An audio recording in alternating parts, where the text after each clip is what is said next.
footprints in the ashes, but he saw you. Beneath every disguise, every gesture fought so true. What do you think the average IQ of this group is, huh? You know what the fuck it is? You know what the fuck it is? Crazy bitches on TV. You know what the fuck it is? You know what the fuck it is? That the beat is on the move. Watch out, night down, feeling angry to myself. Smoke up, beat down, people telling on and on. Watch out, night down, feeling angry to myself. Smoke up, beat down, people telling on and on. Wake me up from your mood, wake me up and turn around. I can see myself on my own TV. Watch out, night down, feeling angry to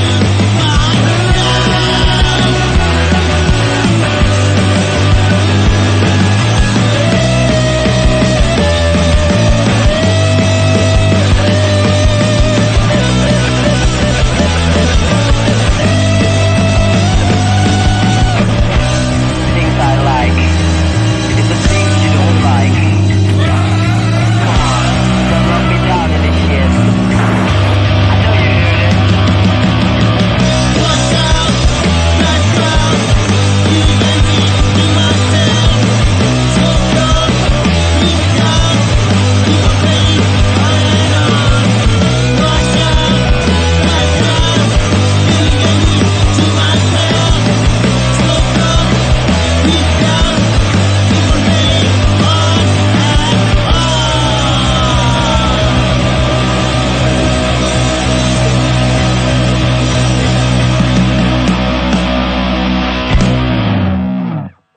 Holy Jesus. What is that? What the fuck is that? I don't know. And we're live. Never gets old. Yeah, it's been a while since That's we pretty played good. that. It's been a year, something like that. So we did a WTF. Not quite a year, but close. It's been a while. I know that. Yeah. How's it going, everybody? Yeah, it's going on. Good, It's late on good. Friday night, right? It's Friday, right? And we all saw this movie, and we all seem to have a lot to say about it. Steve will be here. I don't remember what the order. I think maybe I saw it first, and then Steve. And I remember talking to Steve about it after he saw it, and he had a lot of questions. And Alan, almost the same thing. I haven't talked to Carter about it yet, but I just said it last night. Me and my daughter wouldn't say that. Not her choice of movies. Definitely not her style of movie. She hated it. She absolutely hated it. But for anybody most wondering, of this is my Carter theater, right? Jensen. He's Hey, how one you of the Dead Pig guys. You see him over on Dead Pit all the time. Well, pretty regularly.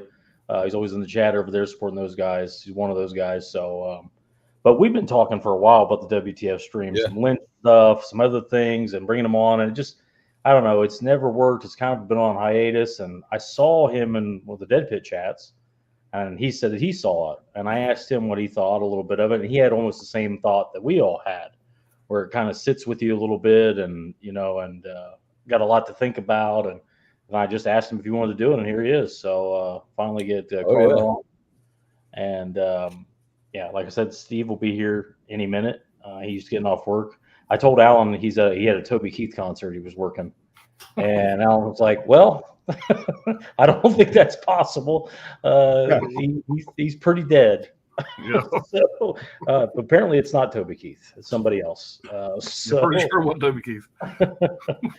But we'll catch up with the chat. We'll see who's in here, and hopefully get Steve a chance to jump on. But man, a lot of hype with this movie, and I honestly think that they were really setting themselves up for a fall. With all the, I didn't see much of this, but I did see some Better Than Silence of the Lambs. The best movie since Silence of the Lambs. It's just like Silence of the Lambs. No, it was not. That's such a. I mean, it's the only horror movie to ever win Best Picture. One of only 3 movies to ever sweep the Oscars in all the big 5 categories. I mean, I understand the comparisons, but just putting herself up there with Silence of the Lambs it really does yourself no favors. And I really did like this movie, but I feel as though like if anybody goes in there with that particular mindset, you could be disappointed. It just depends, I guess, what kind of horror fan you are. I think that's why I've seen so many people reviews before and after I went and seen it that said they liked it, but it's not what they were expecting. And I think it's because, you see that, and I understand why they did it, because that's the big selling point. People automatically think, what the fuck, I got to go see this. I mean, their marketing campaign was fantastic for this. And I mean, like I said, it had me interested. But halfway through the movie, I realized that's not what we're getting here. No. I had to change gears a little bit. I mean, it's a female. It's a female. That's one. A female FBI agent. She does talk to the killer to try and get information out of him at one point. But that's about it as far as Muslims comparisons. Now, I will say, and I don't want to get too far ahead of ourselves here, but I would have much rather seen Nicolas Cage be the dick tucking, rubbing lotion on the skin, crazy fucking version of that guy. Whatever being Nicolas Cage is more kind of what I was wanting. Yeah, not to sound like his character, because I did, but I thought it was going to be a different twist. Crazy ass Nick Cage playing a serial killer. I was hoping he was going to go full tilt crazy in a different way.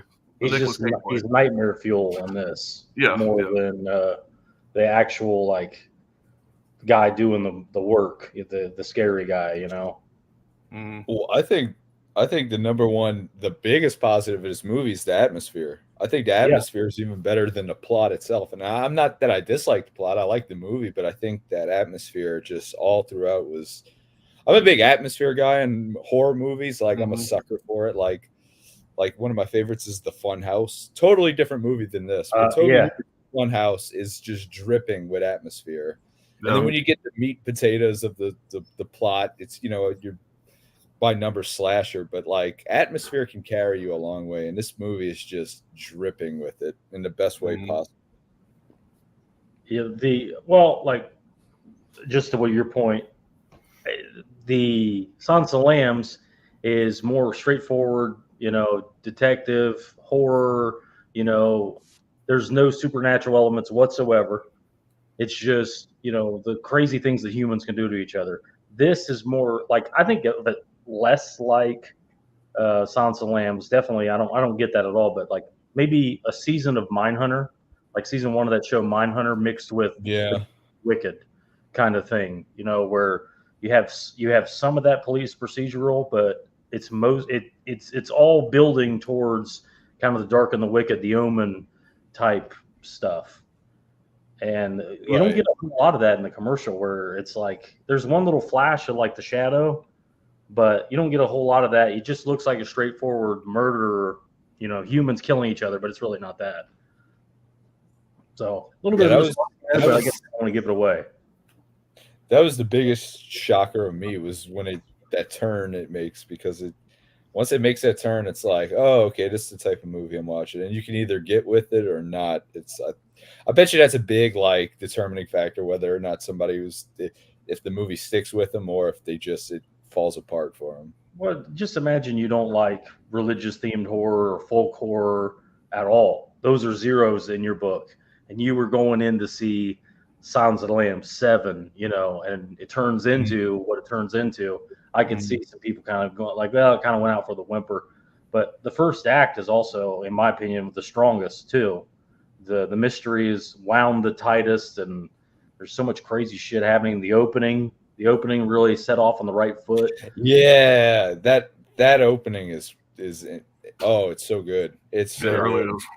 Well, I was telling Brad last night when I got home last night. I called Brad, and we talked on the phone for over an hour about this movie. And I said, "When's the last time?" There's so many movies I go see. I watch it done. I could care less to ever talk about it again. And just the fact that we had a conversation an hour long about this movie right after I got out of the theater, it's like that tells you something right there. You don't get too many movies like that anymore. The feeling I had when I left this movie was the same feeling I had when I watched Titan for the first time. Yeah, when it came out, I was like, I don't know how I feel about this movie. I think I like it, but I'm gonna have to marinate it on it for maybe see it again. Yeah, like by the next day, I was like, there were so many things that stuck with me that I was like, okay, I'm with it. I like this one. Yeah, she's a serial killer. She's a I mean, I don't know. It's just there's a lot to that. It's one of the first WTFs we did was Titanium. Yeah. That's a definite WTF movie. But Infinity Right. Pool, kind of the same thing. I remember seeing Infinity Yeah. Pool Oh, yeah. going. I don't know if I liked it. I'm pretty sure I liked it, but I want to see it again for sure. And then I saw the uncut version, the uncircumcised cut, and went, man, I kind of wish I had that rated. I kind of wish I had the rated version back.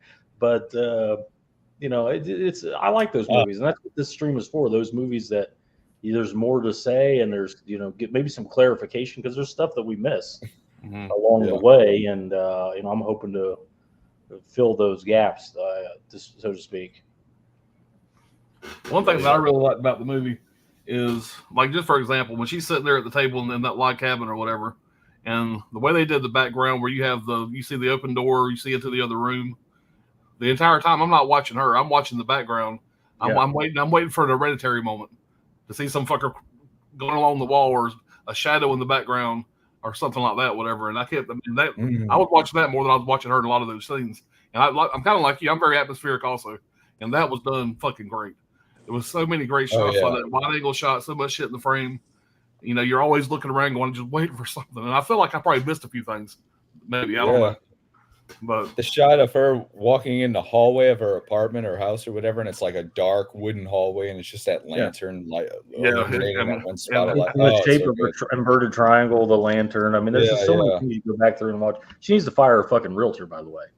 Who the fuck sold her that house? Maybe buy a couple more lights. You got like one table lamp. That was a dark motherfucker when she came home. Jesus Christ. And she got a lot of balls too. Just marches right, sees that fucking shadow or sees that shrouded figure and just marches right outside. What the heck is going on? I'm marching outside, but I'm getting my fat ass in the car and going to Holiday Inn. I would have shot it. I'm not staying in that fucking house after seeing some motherfucker put a doll outside my house and walk back inside my house. She grabbed her gun pretty quick. She grabbed her gun, but shit, take shots at it from the doorway. When are you gonna go out there and take a good look at it? Fuck that thing. But like I said, I liked it. I've got maybe some critiques of it, not many. I don't know about you guys, but did you go when you watched the movie afterward? Did you think at all who else could have directed this? Did you think because I had these thoughts running through my mind as I'm leaving, I'm driving back, I'm going, man, what if David Fincher had done this? I was just going to say David Fincher. That was it had Fincher written all over it. Yeah, and especially that first half. Yeah, the first half especially. Well, Alan pointed this out to me. The ending, what if a Shyamalan did that type of ending? The reveals. He's really good at the reveals. Above anything else, he can reveal a twist or it felt like that ending was a little bit like swinging a hammer to me. This happens and then this happens and then this happens. It was like a little bit. That would be my only critique of the movie was it could have been handled a little bit better as far as a reveal. It wasn't so much like go do this and then we go do that and we go do this.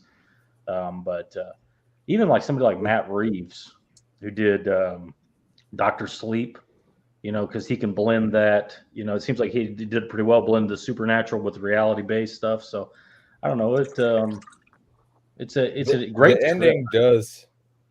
The ending does border on a line of like exposition dump, and I think it doesn't go as far. It kind of treads the line a little bit, but yeah, I can definitely see that. Yeah, it's like I said, that if that's the only gripe, I mean that's a pretty good gripe to have. How long was the movie? Is it a 2-hour movie? An hour and 40 minutes. Like right under. Yeah. I know this. My daughter was kept looking at her phone, and she asked me, "How much longer do we have?" She's a rom-com. This is not her style at all. We were supposed to go see A Quiet Place Day 1 or whatever it's called, and I knew we were doing this stream tonight, so I talked to her and going to see this last night instead of that. And on the way out, she kept saying we should have seen A Quiet Place. No, and you made the right choice. I fucking loved it. She thought I was retarded for liking it, but that's just like I said. This is not her style movie at all, and I kind of knew going in that it probably wasn't going to be. But I was hopeful. I told you should hate it. The last thing Brad said before I turned my phone off was she's going to hate it. We had a packed theater, man, and it was a lot of like I hate to use the phrase teeny bopper crowd, but the type of crowd, and a lot of people just walked out just like kind of confused or like just Imagine have to seeing be like the prepared. type of movies. Yeah, you got to be like hardcore in the horror. You can't just be like watching the whatever Blumhouse or Scream movie and then go see Longlegs. It's just Yeah, Yeah, it's not you that gotta you be dip your basic, toes least. in. and you got to be a fan of the slow burn. If you don't like slow burn movies, Yes. I feel like this movie's going to lose a lot of people. Mhm. But Mhm. I am, as long as there's a good payoff, and I was satisfied with the payoff. Yeah. Well, let's catch Except up for with the one part, chat. and we'll get into that a little bit later. So, I'll be right back. All right, we're gonna catch up with the chat, and we'll be ready to get started here. Magic Hands, what's going on, man? What's up, man? what's up, buddy? Sydney, what's going on? Yo. What's up, Sydney? Yeah, I guess I did see it first. I mean, I don't know when Carter saw it, but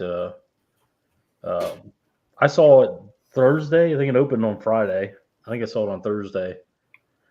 But by the way, easily top 3 worst theater experiences of my life, and I still like the movie. It was tough. There was two. We had a fairly packed theater, but nothing bad. It was a good theater experience. This is the kind of movie, it needs to be dead quiet, needs to be dark, can't have people turning lights on. There was, I don't know what they were. I don't know if they were trannies or what they were, but they looked like trannies to me. And they had like satanic paraphernalia. My girl was right there with me, and they were literally right behind my left shoulder, and they were laughing at all the wrong times. I mean, there's barely anything you could laugh at in the movie. Yeah, But there's really just nothing to laugh imagine about. people bursting into laughter, while anytime Nick Cage was on screen. They just like they see the makeup or whatever, and they just lost it. But I still liked it, and I have seen it since. I've clips mostly, just some clips, and maybe the ending. I was able to stream the ending, just to kind of refresh everything. But I think the second watch is probably the best with this movie. Over time, I think that'll be true. Almost like Hereditary, kind of like when you go back through Hereditary, you pick up these little things. Oh yeah. You're gonna pick up a lot of stuff at the second watch. A lot. What's going on, man? Yeah. Bob's Blu-rays, what's up? Oh, what's up, buddy? Didn't love it, didn't mind it. Slow burn, I was bummed with the payoff. Yeah, I have some thoughts on that. Damn Dirty Ape, what's going on, man? Hey, man. Bob's his movie doesn't hold a candle to sounds like it's not even the same thing. I mean, I It's can't tough act even. to follow.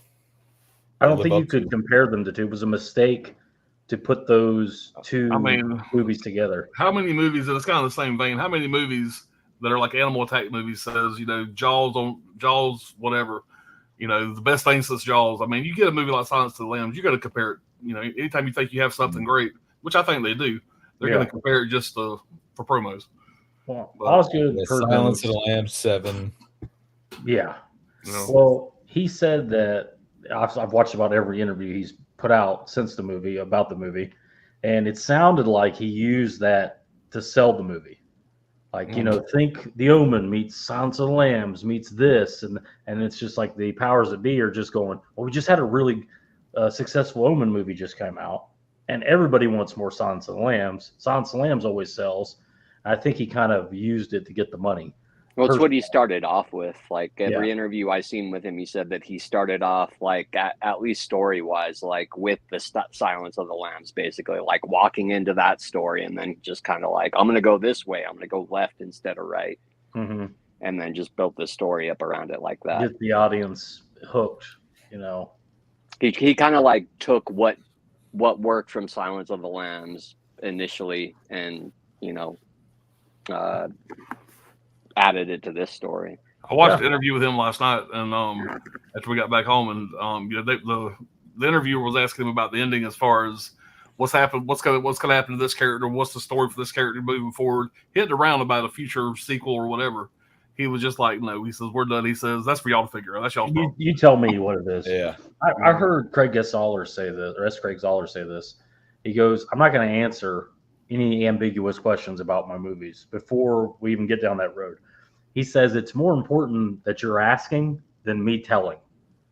So just go back and watch the movie again and kind of make your own, choose your own adventure.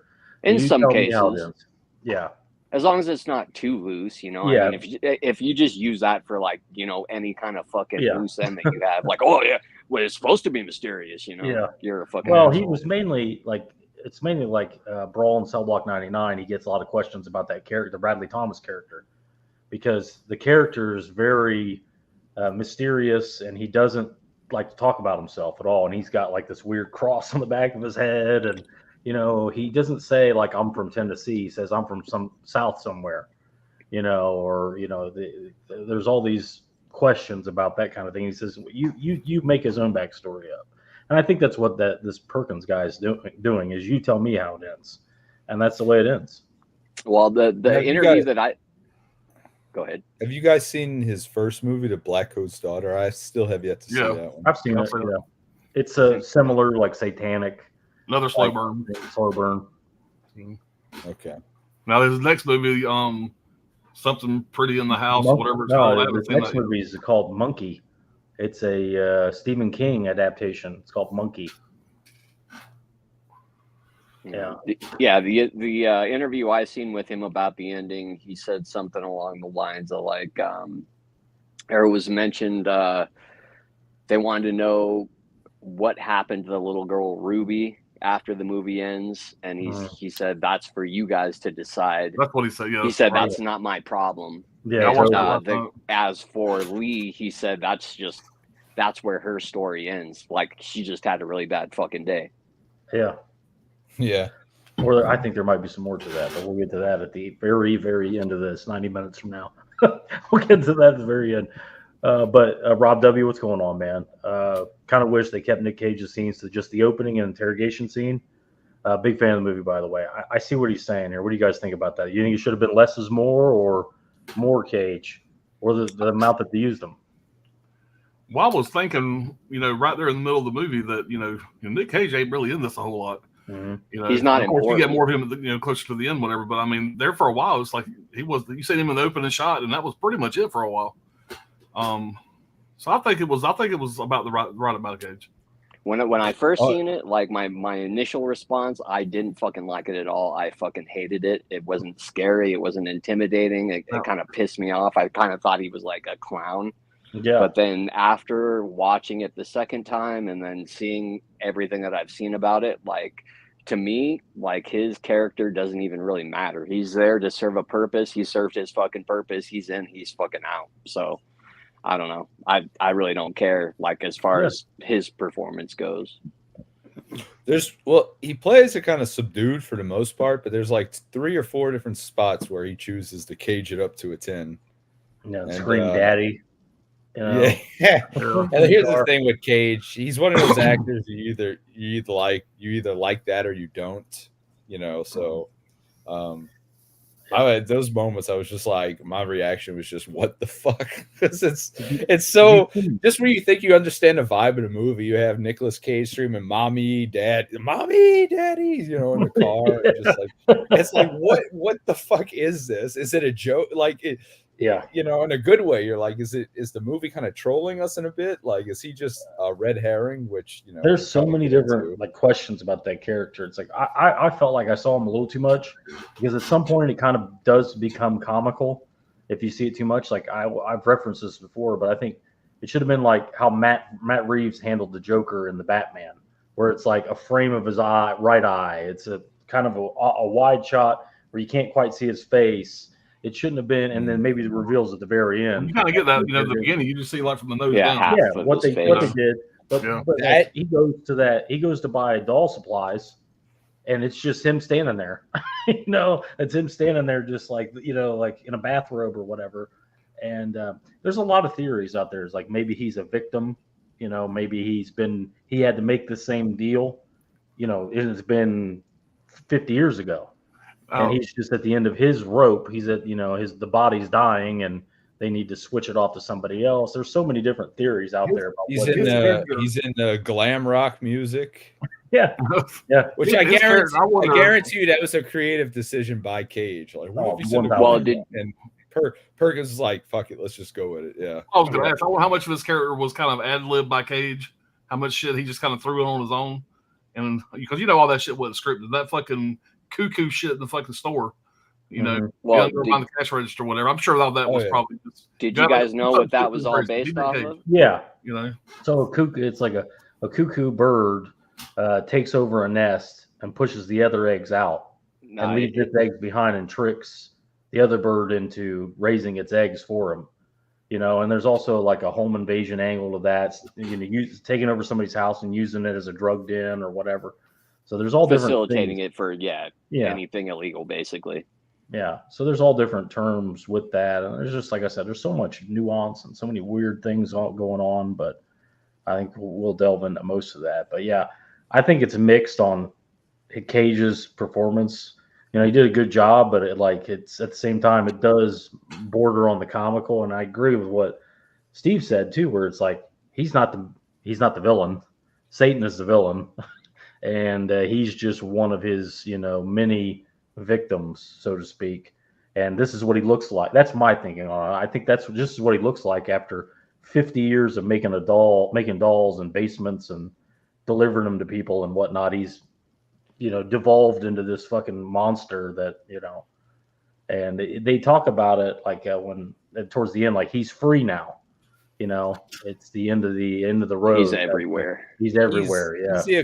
He's the equivalent to, I can't think of the character's name for the life of me. I'm drawing a blank, but the creepy fucker that's like Dracula's guy. Yeah. Rembrandt. I know you're talking about. You know, one of his stooges like or whatever, like his main stooge. yeah, one of his Renfield. He's like kind of Renfield. Okay, Renfield. yeah, Renfield. The original Renfield, not like whatever the recent movie was, where he's like this weird, gangly, grotesque, out of his mind, kind of just the conduit to bring it on the true evil, familiar. the real, A familiar, right. yeah. Yeah. So I don't know. We'll get into all that as we go on, and like I said, it will take multiple watches, I think, to flush it all the way out. And one thing we come up on in the movie, it's like, every time Nick Cage is talking, he's giving the direct answer that he's asked, but he's so fucking crazy and bizarre, and the way he speaks, It's like riddles. it's like riddles and shit. You don't even understand what the fuck he's saying, and he's like, speaking in high. He's like singing it at some points, and I don't know. It's Nick Cage making Nick Cage choices. Wow, Randall, what's going on, man? What's up, dude? What are you saying? What's up, Bob? I agree. I don't know why this was even compared to that. This was like, it had supernaturals. It's more of like I said, The Dark and the Wicked, The Omen. There's a million of movies they could have compared it to, but I guess that Silence of the Lambs angle gets asses in seats, because I saw it in a pretty packed theater. Alan said his theater was pretty packed for a Thursday night. Mm-hmm. What about you, Steve? And when you went, were they busy? The opening day I went, it was busy, and that was like a 10:35 showing.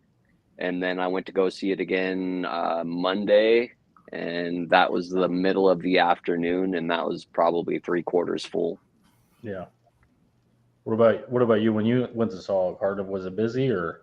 I saw it Sunday night. Yeah, it was definitely the most busy movie I went to in quite a few months. Not that. And this is a very low budget movie, by the way. This is not an expensive movie.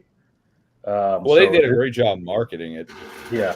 Well, I was going to get to that eventually here, but it's a reported $3 million budget against a $6 million marketing budget. So $9 million total, and there's no way this thing didn't make $100 million, opening weekend. Yeah. So pretty good return for a cheap movie like that. I think this company that's putting it out, Neon, they're becoming like a big player in genre movies.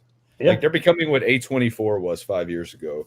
We were talking about like Shelby Oaks. Everything A24 wants to be, Neon is doing it. Because Neon puts out movies like this, Titan, just wild shit. And did they put out Infinity Pool and Possessor? I feel like Infinity Pool for sure. Maybe Possessor. It says here that they made $25 million opening weekend. Okay. It'll make $100 million for sure. $100 million by the time it's done, I guess. Yeah. What was that movie with the? Oh God, it's a Neon movie. We did it on the WTF. I can't think of it, but it's about these vampire broads in the modeling industry. Neon. The Neon Demon. Neon Demon. Yeah. Man, I think it was fucking Like I weird. said, very much, you would have thought that would be an A24, but no, it's Neon. So, That's a like I good said, movie. what Carter was saying, it's Neon is now what A24 wishes they were. A24 is going through an identity crisis right now. They don't know what they want to They're be. transitioning. Yeah, that new Trans. It's just I mean, that's another thing. We get they're into the getting too long big. thing. The old phrase, they're getting too big for their britches. They're trying to tackle on things that they're just not. They're not at that level. Say what you want about Blumhouse, but Blumhouse knows what they are. Yeah, exactly. And they've stayed the same thing for whatever 20 years almost. No. And they That's what they it's know their all about. audience. Yeah, they churn out garbage and they make a profit. You know. Yeah, they make money. Yeah. Ben Grimm, what's going on, man? Old. You know, so Osgood Perkins did make that Silence of the Lambs reference. Now he didn't say it's as good as Silence of the Lambs or anything like that. That's some critics have said that, but he has said in multiple interviews he's referenced Silence of the Lambs as the jumping off point for his ideas and a way to get the audience hooked. So, you know, this is probably just a buzzword to get people in the theater. I agree with you when you said about Mindhunters and influence, especially the cinematography. The cinematography, the very dim, grim, kind of, you know, dreadful, like Yeah, it's cinematography. saturated in dread. Overly you saturated. That, if anything, I think visually it looks more like Fincher, like more like Seven or Mindhunter than Silence of the Lambs. Yeah, I mean, Mindhunter's Fincher, but I just didn't see Yeah, that's Seven. what I mean. Yeah, Very symmetrical. because of the I don't know. Seven just seems like untouchable to me, and I think very few movies are 9 out of 10. That's a 9 out of 10. I just don't think anybody will ever capture that, even though there are nods to Seven in this. At least I found, like when she opens the birthday card, she pulls out a switchblade, and she's wearing like the green nitrile gloves. Mm-hmm. Like in Seven, the switchblade, like Somerset's, it looks exactly like Somerset's. Yeah. That couldn't be an accident. Why does a 100-pound girl got a giant switchblade like that? Well, as an aside, I think as a testament to how good Seven is, that movie came out in '95. There's not one single trace of 1995 in that movie at all. It's could like have been tomorrow. Could have been just any day. Yeah. There's one car that they use at the very end when they go out. They're in New York and they go out in the desert. I always bring that up. Yeah. That's the one flaw in the movie. It's like it doesn't say New York. I understand that, but it says New York Pizza. You know, it says the Metro PD. It's meant to look like New York. It rains all the time. It's meant to look like New York, but they go out into the desert for the final scene in an older car. But it could just be an old fucking police car. You know, it could easily be 1985 to probably 2025. Or even if you want to get real crazy, like the 40s, because they're using like typewriters, and it's like an old school, the police, the detective, the police headquarters they're in looks like real, like old school film noir. That's what I like about it. It's ambiguous as far as time and place. Yeah, there is no time and place either given to that. But it's timeless, man. I think that every other noir type movie, even this, is trying to catch up to Seven. And they'll never get there, in my opinion. Rob W. Yeah, it's a tough act to follow. Did you notice she was doing the FBI quiz and she had to match the scenes with words? There was a shot of an upside down triangle that says father. I didn't notice that, but that's another one of those things where now rewatching it, you'll pick up the triangles, like the light. Alan puts out like the light in her cabin is an upside down triangle. Mm-hmm. It's just like there's those little things that all lead to Satanism or whatever. This movie rules definitely worth rewatching with the little touches. Yeah, like I said, Hereditary, that kind of thing. Which, by the way, Osgood Perkins hates Hereditary, which I thought that was interesting. Really? Yeah, he mentioned it in an interview. I don't know if he hates it, but no, he kind of shit on it a little bit. I thought, where he was like, it's unwatchable. What did he say? He said something like that. He said he said that he's seen it once. He doesn't want to see it again. He didn't like the way that it made him feel. Is what he said. It was creepy as fuck. But he said it was don't good. fuck with me very much. First time I seen Hereditary, it good. fucked with me a little bit. Yeah. Not gonna lie. And that was great. I never get that anymore. And so I walk out of a fucking movie and it's fucking with me. I'm going into the room and looking for a light switch. That's what I'm looking for. You know, You notice that it's like now like the kind of popular or hip thing to like hate on Ari Aster now. It's like Is that it's like is the it really inverse. like? I think Bo is afraid that a lot of damage. Like Yeah, I guess people are just so. like, what the fuck is this? What did In you have? another 10 years, that people are going to be saying it's a fucking They'll masterpiece. be talking about how great it was and underrated it was Right. 10 years from now. I mean, fuck, people do that about the Nightmare on Elm Street remake, so you're absolutely Yeah. right. There's a lot of huge fans of that remake that have come out of the woodwork. Jesus You know, like I Christ. guess the child molester, the heavy child molester angle makes him more of a villain. I don't know. He's murdering people in his sleep. Their sleep. That's pretty bad. Yeah. Rob W. Literally, the final shot of the movie is the Hail Satan thing. That got reactions out of the crowd for sure. Oh yeah, well, interesting ending. You know, bring it up a little bit, and then play what is that T-Rex? You know, Bang the gong. Yeah, it's just kind of an odd choice for that grim of a movie to go. All right, everybody, get out of the theater now. Let's get your spirits up. You know, Hail Satan, and then bang. I think that's just like a nod to everybody. Like, you know, it might be a wink from the man downstairs. Yeah, it might be a wink to something else. By the way, I loved how this movie was at time like a period piece, but it wasn't in your face. Nobody was making 90s pop culture just the Clinton references. picture. Like, oh, I'm drinking Crystal Pepsi, you know, and shit like that. Yeah. Like the It's, cars you know, are obviously 90s. That's a Thunderbird from the early 90s. You know, that there's old pictures body of style. Clinton in the offices because that's the 90s. You know, he was the commander in chief at the time. So I love how the mom was driving a VW Bug, kind of a Ted Bundy little throwback there. Yeah. Wrong color, but still the same car. I kept thinking about that. I don't know where this was shot in Canada. I think they were going for upstate New York. Yeah, Pacific Northwest, I think. Really? Because I saw the license plates were yellow with the little border above it. It could be. And so that could be New York. I don't know, but I'm not. You know, there's multiple license plates in it. I usually catch that kind of thing, but it's like I think it's multi states. Obviously, it's not like you're not going to find white houses with daughters turning 9 and you know all this shit in all the same place. And you know he's obviously familiar with the Greyhound system, as we find out eventually. So we talked about. Go ahead. I'm sorry. Go ahead. No, go ahead. No, I was going to ask. We said about Cage's performance. What did you think about the other two major performances from Micah Monroe and Alicia Witt?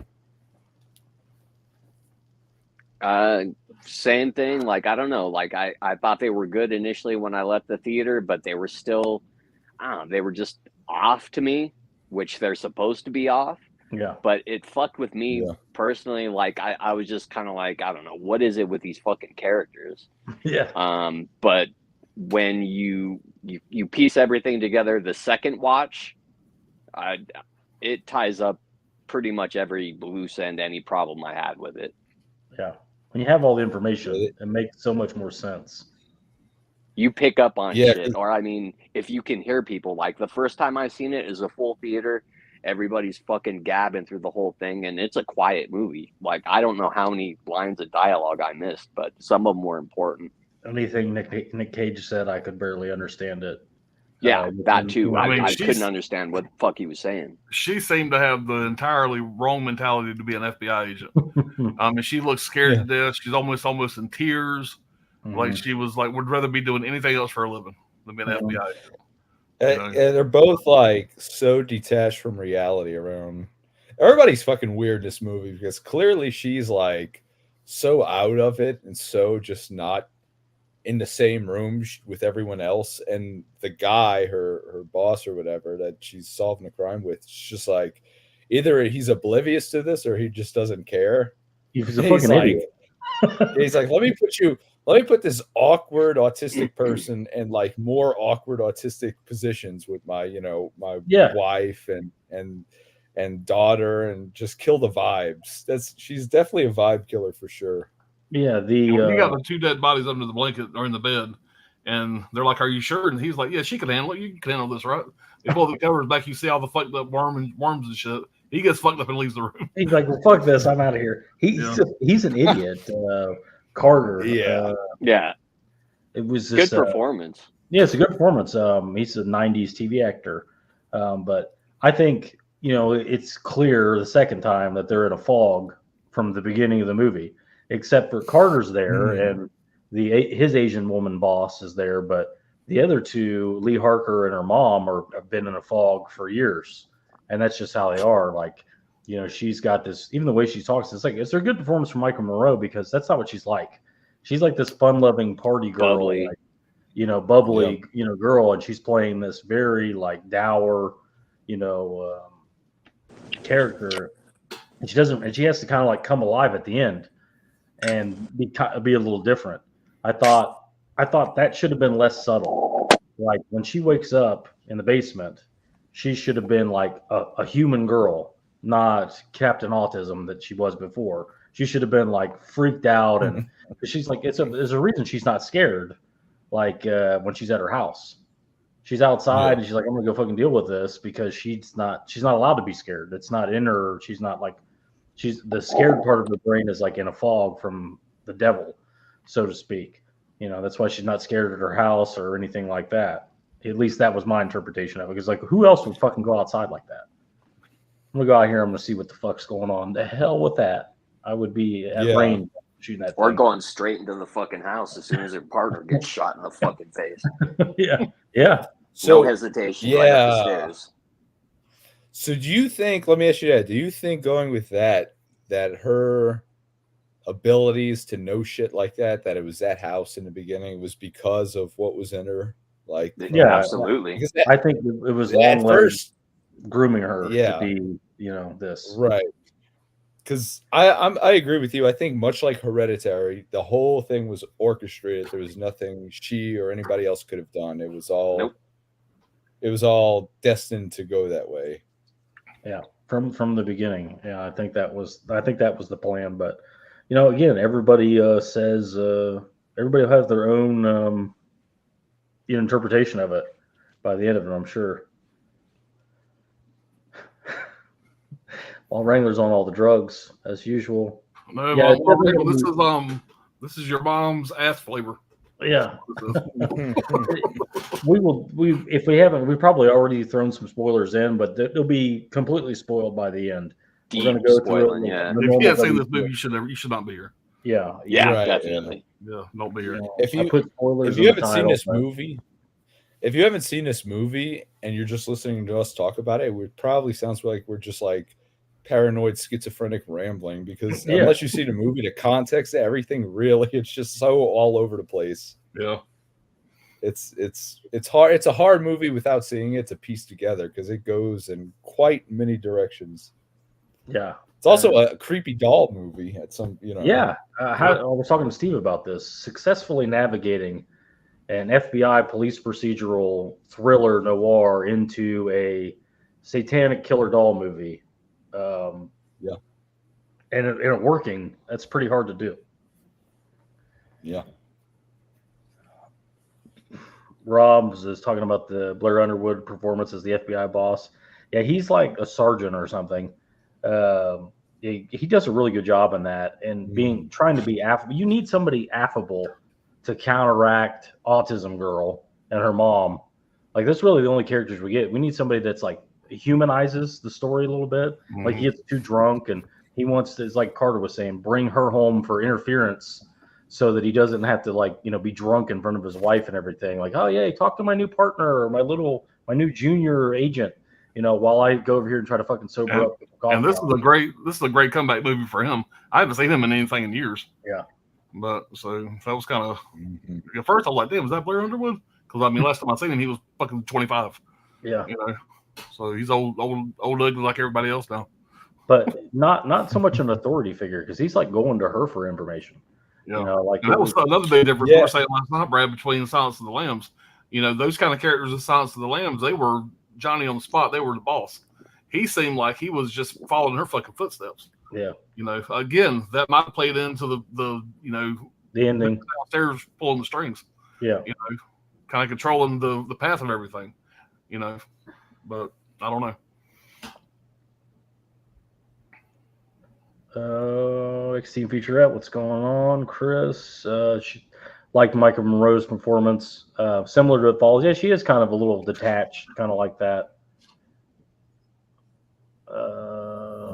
Michael was more like this in her last one. God is Bullet. I have that on my watch list. I want to check that out. Watcher. Yeah, I haven't seen that yet. Yeah.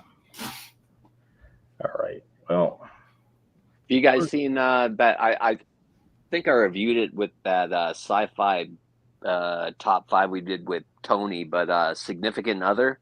It was like a Paramount Plus original movie with her and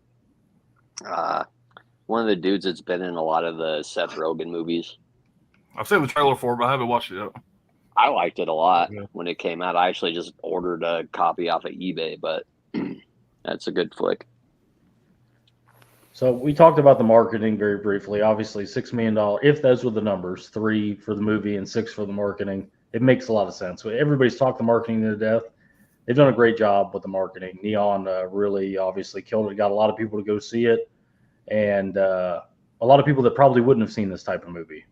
But again, that's been done to death. You know, the billboards they did, the site they set up, the phone call, the number you could call and talk to the killer. And I haven't seen marketing like this since like the Blair Witch, or obviously Smile did it. Yeah, Smile was similar to this, where they had the random people at baseball games smiling and shit like that. They did a big marketing. Oh campaign my for Smile as God. well. I forgot about that. Yeah, That's just so some guy lame. standing there. Granted, Cloverfield was another big, marketing, Yeah. viral marketing Yeah, oh, thing. But it worked really well. Obviously, got people to go. But written and directed by Osgood Perkins, we talked about, son of Anthony Perkins. Again, another. I couldn't be happier with the script. I still think he has some way to go with the directing. There is some stuff, like I said, the reveal maybe. But other than that, I don't really have a lot to. I think he did a great job, especially with the money, especially knowing now that's a $3 million budget. By the end, the last sequence, how they had to be out of money by the last day when they're shooting if they shot it in order at least, the last sequence with Micah Monroe and the doll and everything. I mean, how do you make a movie for $3 million today? Especially you got Nick Cage. What the hell did he get paid for this? Maybe he took back end money. That's my guess. He's a producer. I think he's a producer. Yeah. So we'll talk about the opening here. I mean, I'm not gonna go line for line on this, but the opening is one of my favorite parts. It's a snowy day. Obviously, they framed it 4x3 to make it look like an old movie, basically, and make it look older. Obviously, let everybody know it's a flashback. There's a little girl. She's about 10 years old in that neighborhood. A station wagon pulls up in front of her house. She goes out to see who it is. There's nobody in the car, but there's a shrouded figure in the front seat, which we learn later what it is, but you don't know what the fuck it is. It looks creepy as fuck from, just not knowing anything. And you see the little eyes light up, and coming from behind her is Longlegs. And he calls to her, like he says cuckoo, calls to her. That's the first time you hear that. We talked about the meaning behind that. He calls her the almost birthday girl. He says he wears long legs today. What happens if? And then he stops and he crouches down in her, like you only see him from like the chest up. And then he says, what happens if? And then he crouches down and his face is in view. And it's just for a split second. And then you get like I kept telling my girl, it's like something happens, and then a sound effect goes off, or whatever. And it really effective. Not so much jump scares even. Like I think it's like a blood pressure, just something to raise your blood pressure a little bit. I'm sure they did studies. And then he did little flashes through the movie. Did you guys notice that? Where it's like 2 frames of snakes moving. Yeah. 2 frames of blood, just in there to just kind of subliminally, I think pump you up a little bit. But then it kind of was great. But the opening was great, man. I just want to reiterate. Yeah, it really was just a good way to open it. The atmosphere was just dripping. Like I said, it was that really amped me up. Just the first part of that movie, just leaving it the second time. Initially, the second time I went to go see it, I was debating whether or not to leave after Longlegs is revealed. I was thinking about maybe leaving then. I'm glad I stuck around. Yeah. I mean, it's just one of those movies where you if you have something to say, you have something to chew on like this, it might bother you at first, and you might come back to it later. At least it gets you thinking. And that's what this movie does. And so movies like these do is you may not like it the first time. I mean, you really may not. I mean, I know a lot of people that didn't like Possessor the first time. And then they see it again and they're like, man, I kind of loved it now. Like it's And just Neon Demon. Neon Demon. I mean, there's just a million of them. But now cut forward, it's obviously present day, but it is the early 90s. It doesn't say what year it is or where it is, frankly, but you have a junior FBI agent, you have present day. Clinton's the president. That's the only thing that we have to go on. Now a junior FBI agent named Lee Harker, the Micah Monroe.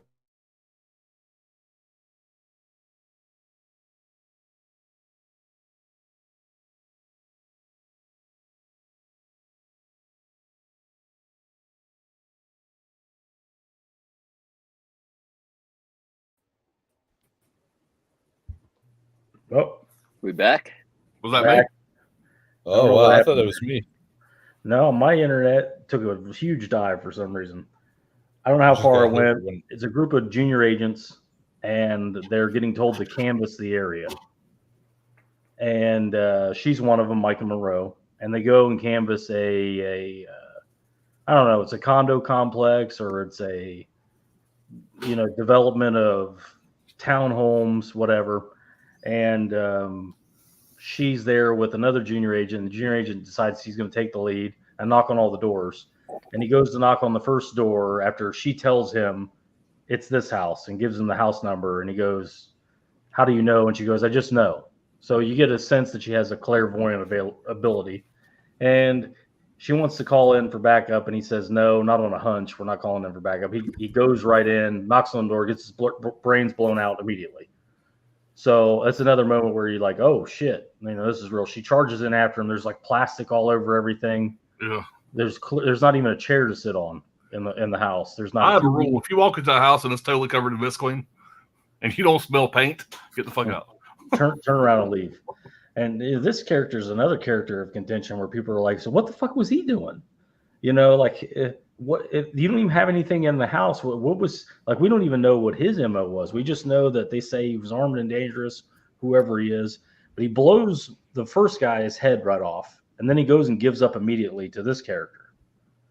He goes upstairs and just sits on the bed and raises his hands, and she's able to bring him in. And that arrest gets her on the Longlegs case. Well, that arrest gets her tested for clairvoyant abilities through the FBI, which is long rumored that they do tests for that. What they do with it, who knows? It's like they don't really call it clairvoyant abilities. They say it's like, luck, intuition or something. Intuition or an edge on intuition, something like that. So they test her and she gets a 50% or something like that. Next thing you know, she is brought on the Longlegs case. You meet her boss, Carter, who basically explains the entire case. It's the birthday murders. There's been 10 of them. They're all in a series. They all have a daughter that is born on the 14th, and they're, 9 years old, between 9 and 14, if I remember correctly. And he just basically gives a big exposition dump of exactly what they want her to do. The case is cold. They need new blood on this, and that's why she's in there.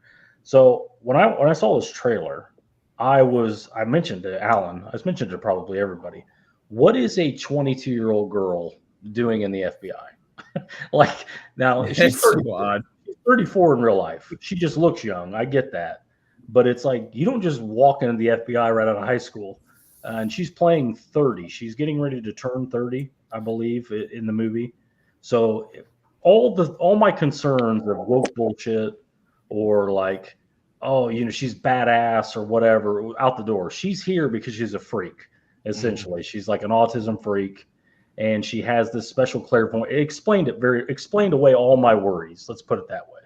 I was worried it was going to be diversity now and all this stuff. She's there for a reason. It makes sense why she's there. Did you guys think of anything like that, or am I crazy to worry about stuff like that? No, I went in because you told me that. I went in thinking the same thing. And yeah, as soon as that was When brought I up, I say was she's like, the oh, Doogie that Howser of the explains FBI. that. Dewey Hauser of the FBI. Yeah, you don't get. Well, it's like to compare it to Silence of the Lambs. She is not an FBI agent. Clarice Starling is not an FBI agent. She's a cadet. She's a cadet in the academy, and they brought her in because she's pretty and she looks like something Dr. Lecter would like. So that's why they brought her in as eye candy, essentially.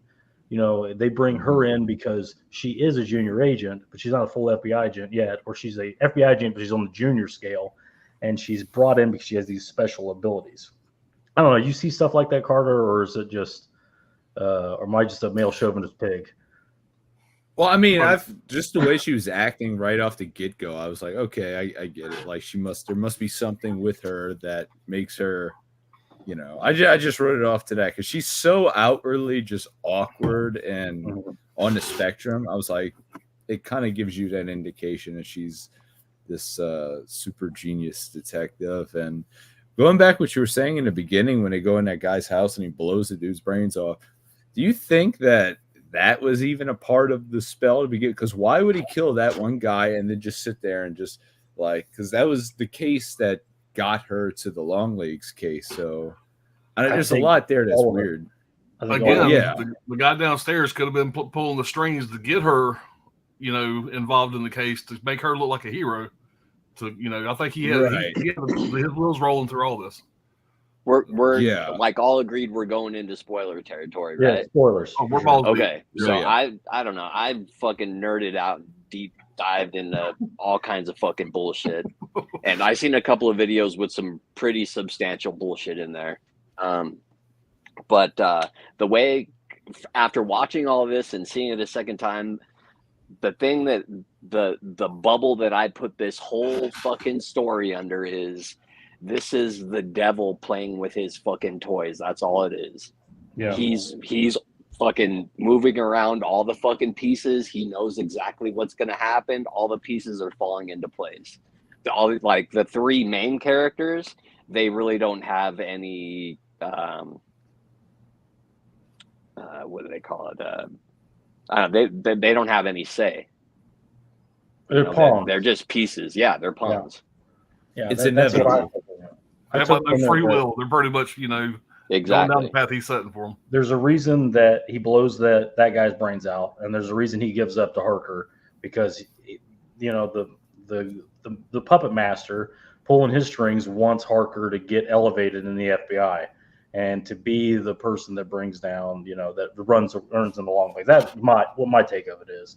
But somebody may have something different to say. Let's make sure we're caught up in the chat, and we'll get on to the next thing here. Maybe the thing was going out at the time.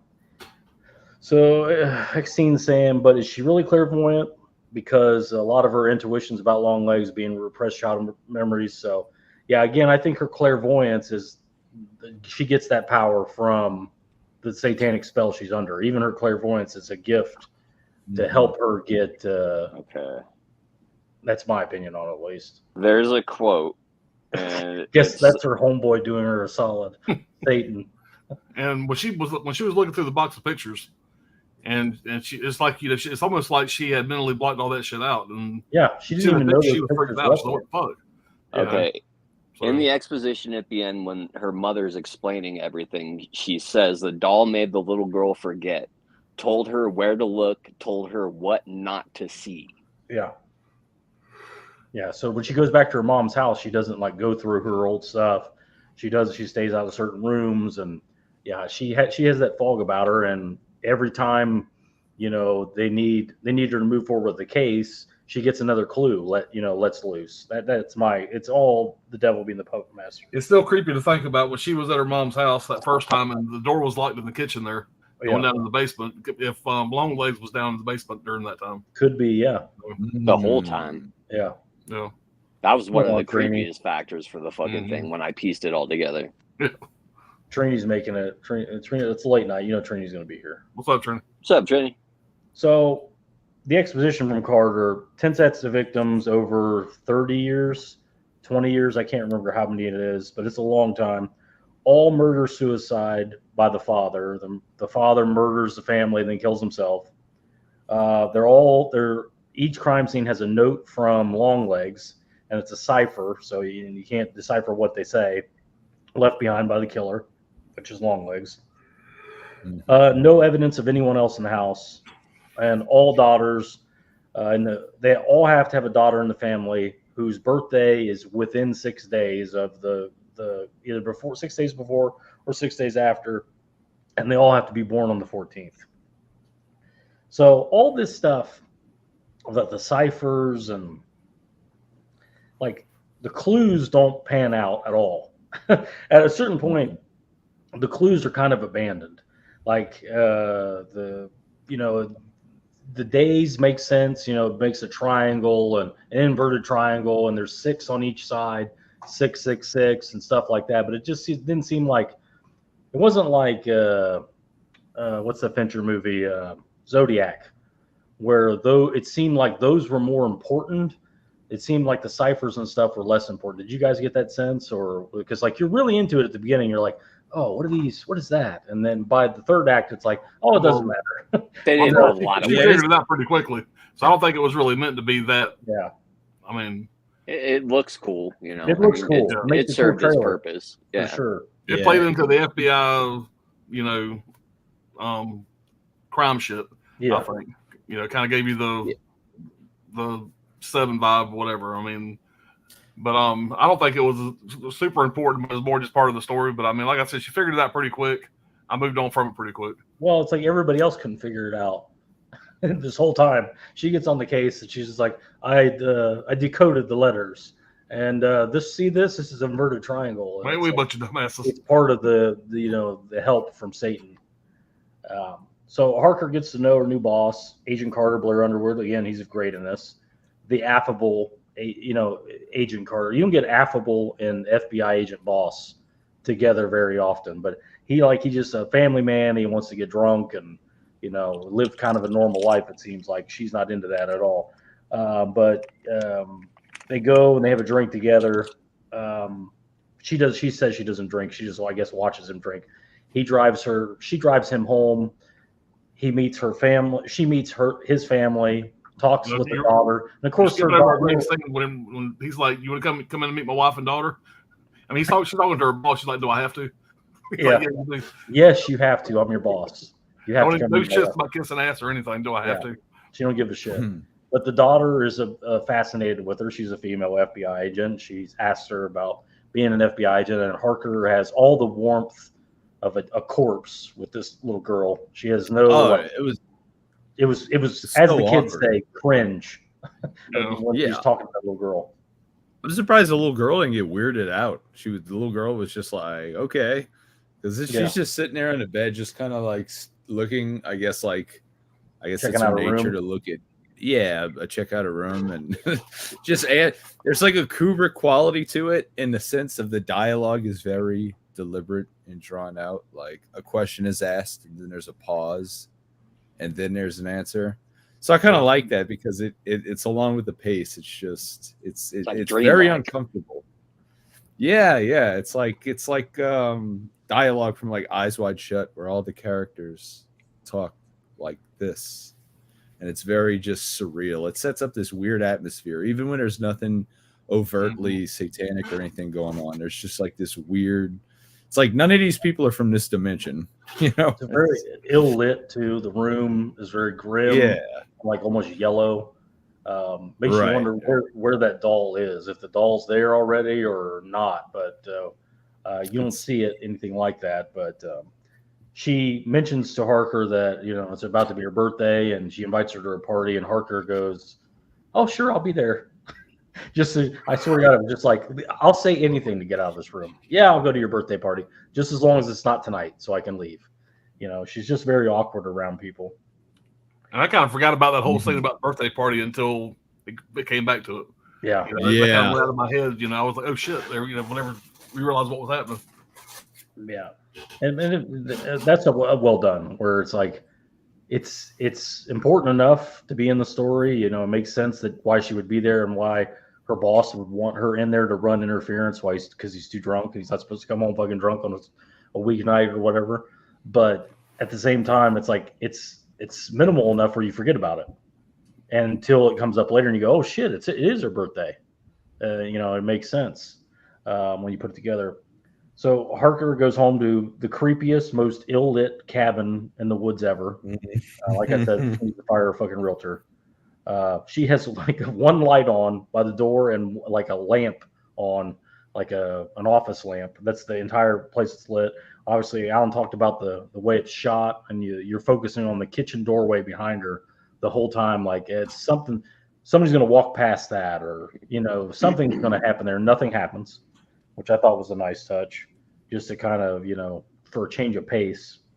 Yeah, the sound design on this, like right when she gets like to her door, you guys remember like that really weird, like loud, like churning sound that she hears. And she like stops and looks around and then goes inside. You keep hearing the floor creaking all over the house and shit. Well, yeah. It definitely, again, the sound design was great. I just wish that there weren't fucking cackling people behind me. She gets a call. She either gets a call from her mom. I don't remember what it is. I think she calls her mom. She calls her mom, and this is a part I noticed. Takes a long time for her to answer. Takes a long time for her mom to answer the phone, and she even asks her about it when she gets on the phone. Like, you live alone, you sit right next to the phone. Why did it take you so long to answer? She's like, I'm just trying to, do some chores around the house. Well, she was down in the fucking basement. That's why it took her so long to get to the phone. And later, Lee Harker takes forever to get to the fucking phone because she was in the basement. It's almost the same thing. So the stuff you pick up, a lot of stuff like this, you pick up on the second watch. Harker sees a cloaked figure outside her house. It's probably, I don't know, 150 feet off in the distance of her house. It's just a shrouded black figure. Clearly it's a doll. We know later. We didn't know that at the time. It just, with the red eyes and everything. She grabs a gun, goes out to investigate, and she turns back at the house and sees what we know now is Longlegs, but it's just Longlegs walking past the window there. So she runs back in the house, and Longlegs has left her a birthday card because it's almost her birthday. Now, I don't remember what it says. She encodes it. It's in the same cipher, and it calls her the almost birthday girl, if I remember correctly, and it threatens to kill her mother if she tells anybody. Yeah. Was that what it says, Steve? Yeah, it tells her if you tell anybody, like something along the lines, if you tell anybody how you came to understand how to decipher these codes, then I'm going to cut your mom's itsy bitsy tits off or something like that. Something like that. Yeah, you learn later that's exactly how he talks. Again, the switchblade, the green gloves from 7. I think it's a nod to 7, but Harker calls her mother again. She asks if she's going to see her on her birthday next week, and if she's saying her prayers and how they protect us from the devil. So again, I wrote here the room again. She just saw all this. She saw fucking Longlegs walk through. She still hasn't turned the fucking light on. It's still creepy as shit in that house. Every light in the fucking house would be on. I mean, I'd have a lamp on my forehead. One of those. Like, I mean, I can't imagine just going in after that, seeing this creepy fucker in there and just going, oh, he probably left. He's probably gone. Again, that's probably the satanic charm turned back on. Forget that you saw that and just get to work on this cipher, kind of thing. Again, back on the second watch type stuff. Next, she explains to Agent Carter that she decoded the letters. She's very vague about it. She talks about the Camera family farm, how it's repeatedly mentioned, along with X marks the spot. All the family murders form an inverted triangle, 6 on each side, 666. More satanic evidence. They go to the Camera farm. The family name is Camera, by the way. I keep saying Camera. I'm like, that's just have you ever met anybody with the last name Camera? Yeah.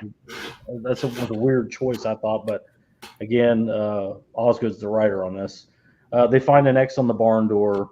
Inside, they find a doll under the floor with a crucifix nailed on top of it. So, I mean, we've all seen horror movies before. Don't dig that floor up. Don't you burn that fucking barn down and never go back. And go 8 o'clock in the morning. My daughter, the first thing she says, we're walking out of the theater. She says, "Why the hell do they have to go every place at nighttime?" Yeah. She says, "Go in that creepy ass barn. Wait till the next morning." And I had to kind of agree with that. I think they should have taken a page out of Red Dragon's book, where it's like time is of the essence. It's almost a full moon. In Red Dragon, the killer kills on a full moon, and it's like he murders whole families in Red Dragon. So it's like time is of the essence. We have to do it at night. We don't give a fuck when it is. We have to go. So they should have made that a little more like reason why they're at that barn at midnight. But it does make, they said what is 89 miles to here, 100 something miles to here, or let's go. I'd have been like, it's gonna be dark an hour and a half. The fucking Carter would have been like, no, it's about 3 in the morning. About beer 30 for me. I'm gonna get fucking drunk, and we'll do this in the morning. But so maybe they were excited to have a break in the case. I don't know, but of course they they pry up the floor, and they find a handmade doll in the floor. A little bit of a jump scare when they stand it up straight, the eyes open. Yeah. Like dolls do, I guess, when you lay them down or whatever. But yeah, it's a high-end handmade doll, complete with human hair. They take it back to have it analyzed. The technician is kind of like creaming his pants over the quality of the doll, and he finds the ball-bearing like orb inside the brain. There's a brain inside the doll, and he puts like this little, I don't know, it's like a X-ray wand or whatever on it, like an ultrasound wand on it, and you start to hear like satanic phrases in tongues or whatever. And he says, "I could have swore it was saying my ex-wife's name all night long, but I've just been working long hours." Yeah. So he's like, "There's something going on with the brain of the doll, the orb." And again, as the movie's going, you're like, "What the fuck is this doll?" The first time you're watching this, you're going like, "This is the first time you've seen a doll." You're in your mind, you're going, 7, Silence of the Lambs. What is this doll? What is the shit with this doll? And there's a crucifix now suddenly, and there's 6. They're talking about satanic shit. So I can understand. There's a sphere that's giving off frequencies and shit that like it's so jarring. And I'm glad you brought up like that mortician was a little too happy to be doing his job. I forgot all about that until you brought it up. I was like, this guy's he's really creaming himself over that doll. He's very, very happy with the doll. So did you guys piece like together like the baby teeth found at her mom's house, and then like her mom's talking about she hangs on to everything. Yeah. So I'm guessing that the human hair, some of that hair is probably Lee Harker's. In her doll, yeah. Probably that's her actual hair in the other dolls as well. Maybe so. Well, she was a nurse. Her mom's a nurse, so we have to assume she has access to children being born, 9-year-old girls coming in, and maybe she gets something to put in that orb. It's never really explained like how Longlegs makes the dolls and makes the ball-bearing orb thing. And something about the hair. This is the fucking FBI. The first thing they're going to do is do forensics on the hair. Yeah. And if it is Lee's hair, you figure they're going to know that. Yeah. She's got to be in a database somewhere. I don't know. You figured they would immediately be able to figure out whose hair it was. Well, it's in the 90s too, so maybe the technology and her wasn't there doll, yet. yeah. Well, her doll is also locked in the basement this whole time too. So maybe it is not that. Maybe it's the hair from the actual girl that they are targeting, and because they remove the dolls obviously at the end, so nobody finds the doll in there. That's a good question. How did that doll get boarded up in that floor of that barn after the murder?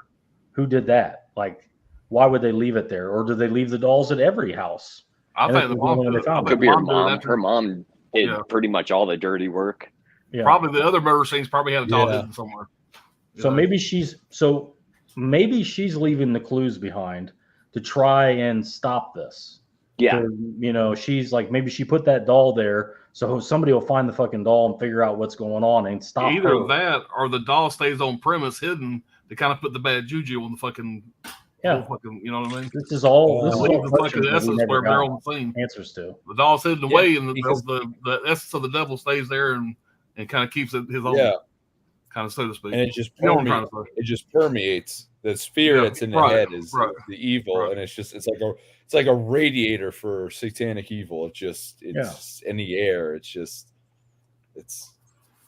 oh man. I bet you that the other, however many murder scenes there was, whatever, probably had a doll hidden somewhere, and all the rest of them. Yeah, they never found the doll. Yeah, or maybe they did.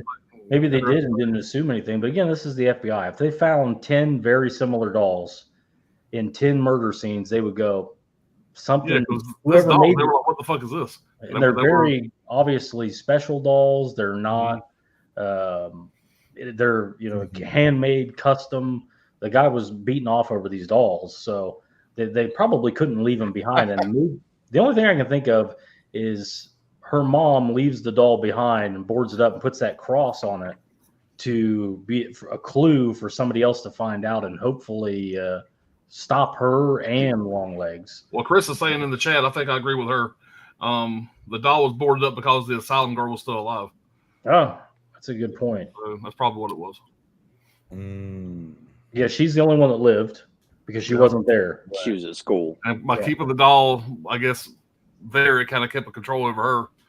Help her fucking cheese fall off her cracker. I don't know. Yeah, that's a good catatonic because state. The doll did keep her under control the entire time. Right. And then when they get rid of that doll, when they dissect the doll, that's when she zaps out of it. Yeah. Yeah, that's when So, she comes out of it when the doll is exhumed.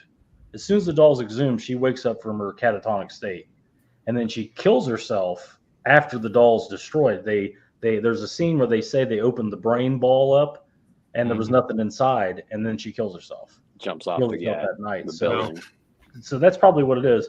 She didn't want to destroy the doll because it was going to kill that girl. So she just boarded it up and left it there to control her from her mental asylum where she was. So lots on the doll here. He talks about his ex-wife.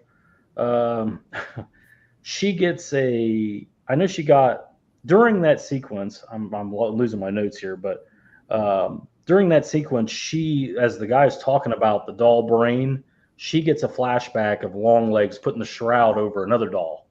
And he's talking to the doll like it's a little girl, saying that you're not afraid of the dark and all that stuff. She starts to remember some of the doll stuff, but it's not explained very well. Longlegs goes for doll supplies. The next scene encounters a teenage girl who couldn't give a fuck less that this dude is just crazy looking. He's just like, yeah, what do you want? That gross guy's back. The fucking weird guy's back. Just like, whatever. Fuck you. That never shows up. Never comes out. Yeah. He is kind of like, he talked about it. Nick Cage talked about the character. He didn't quite say it was a tranny. He said it was like, I don't know.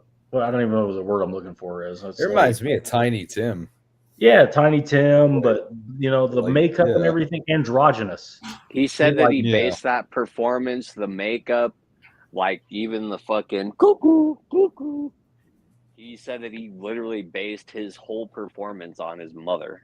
Yeah. His mom used to fuck with him. She used to put on like cold cream makeup, like smear it all over her face. Also. And fucking do the cuckoo shit. And then she would, what else would she fucking do? Would like do like the sing song thing and like the shit like that, I guess. Her mom was fucked in there too. Yeah, his mom was mentally ill in real life. So I mean, it makes perfect sense. But yeah, he's like androgynous. He's like Pat. I think that's what he was going for. You can't tell if it's a man or a woman, but I mean, it's obviously a man. But he's also into like glam metal, so he's got the long hair and he's painted his face like he's a doll. Also, I don't know. It's a strange. Like his face is like fucked up. It looks like if you look at it during the interrogation scene, like it from a bunch of like botched like facial surgeries, like Michael Jackson almost. And he almost like smears makeup all over his face to cover it up. It's the worst concealer ever. He's using white out. I get to reiterate. I do think like aspects of the cat, like the glam rock aspect of it. That's 100% Cage adding characteristics to the character, and because it's so out there, but it kind of The works singing too. It's and like, shit. Yeah. Clearly this dude wasn't just making puppets his whole life, so obviously he was listening to some rock music. Probably got into the devil that kind of way in the 70s. Yeah. All this probably not the he's brightest just guy to begin out. with. He was probably Right. already, a half a tard at a minimum, and then became a Exactly. Satan crony. Yeah. Devil tapped him on the shoulder and said, "You're going to be my bitch." Yeah, you're in. He was the guy that showed up to concerts by himself. Yeah. Ben said, I read the murders involved the dad. She might have been picked not to die because she doesn't. So it does go into exposition exactly why she doesn't get killed. Her mom actually makes the deal with the devil, but we'll go into that later. But yeah, it is odd that her dad wasn't there. Spare my daughter and I'll help you kind of deal. Yeah, but her, like all the other murders, were fathers killing the whole family and then killing themselves, but she doesn't have a dad. So I guess her mom was going to be up to do the murdering. X-Scene featurette saying the doll was in the barn. I don't even know what word am I reading here? I have no idea. The doll was in the bar menstruating, and that crazy girl was in the asylum not dead. Mensuration? I don't even know what word that is. She went to college. Mensuration. The crazy girl was in the asylum not dead. Yeah, it was obviously like, I guess maybe castrating her mentally. Maybe that's what she was going with. Explain your big words. But yeah, that's definitely what that doll was doing, being boarded up in there. It was still like holding her down. Yeah, to a point, making her, yeah. Longlegs reminded me of a neighborhood slumlord who would sit with his nuts hanging out of his shorts at Walmart. Well, there you go. Nice. What a visual. But yeah, he comes in to get doll supplies in a bathrobe, looking extra fucking crazy, and I don't know. Apparently, he's been there before. I don't know how anybody didn't call the cops. Just on, principle. There's something weird with this guy. Talking to minors. So, put it this way: I wouldn't let my kids buy candy from him. No, absolutely not. Harker meets the lone survivor of the Cameron family farm, who was catatonic for years. As of the night before, now she had a visitor, and now she's fully awake and aware and talking. But a little weird, by the way. She seems to know Great Harker. scene. Yeah, she asks Harker, "Don't I know you? Haven't I seen you before?" Harker denies it. And she has no memory of what happened, no memory of a doll, no memory of anything like that. You get a flashback of exactly what happened to her family. So that is all on screen from somebody's POV. And we start to think it may be the doll. We learn later whose POV it was. But it was, it looks like they're looking at the doll and kind of mesmerized by the doll, but they're not. And who was the black preacher? On that flashback scene, there's a black priest. He was someone with a church. He recognized who was there. Whoever it was, he recognizes who it was, and then he kind of nods to them, and then he gets struck with the axe. Yeah. So it all plays into who. He's at the wrong place at the wrong time. And when he came after the wife, man, that was a cool fucking shot, by the way. Yeah. And the wife again, she's like leaning down to like talk to whoever's there, and the axe in the back. Yeah, it was a cool shot. So the catatonic girl says that she was waiting for instructions from the man downstairs this whole time. And Harker asks if she had a doll. She remembers she had a doll. The girl turns to Harker and says, "I don't remember, and neither do you, you mean bitch." So right there, that's kind of where I definitely put it together 1000% that she was the girl from the beginning. And, she was planned on being a victim, and for whatever reason, she wasn't a victim. So they both had the doll. She says, I don't remember a doll, and neither do you. So clearly there's a doll of Harker, too. Also, before that, when she's saying, like, I've seen you before, and she says, like, no, we've never met before. She says, well, you've been to my house. She said, you or somebody that looks a lot like you. Yeah. So her mother yeah. coming to eventually.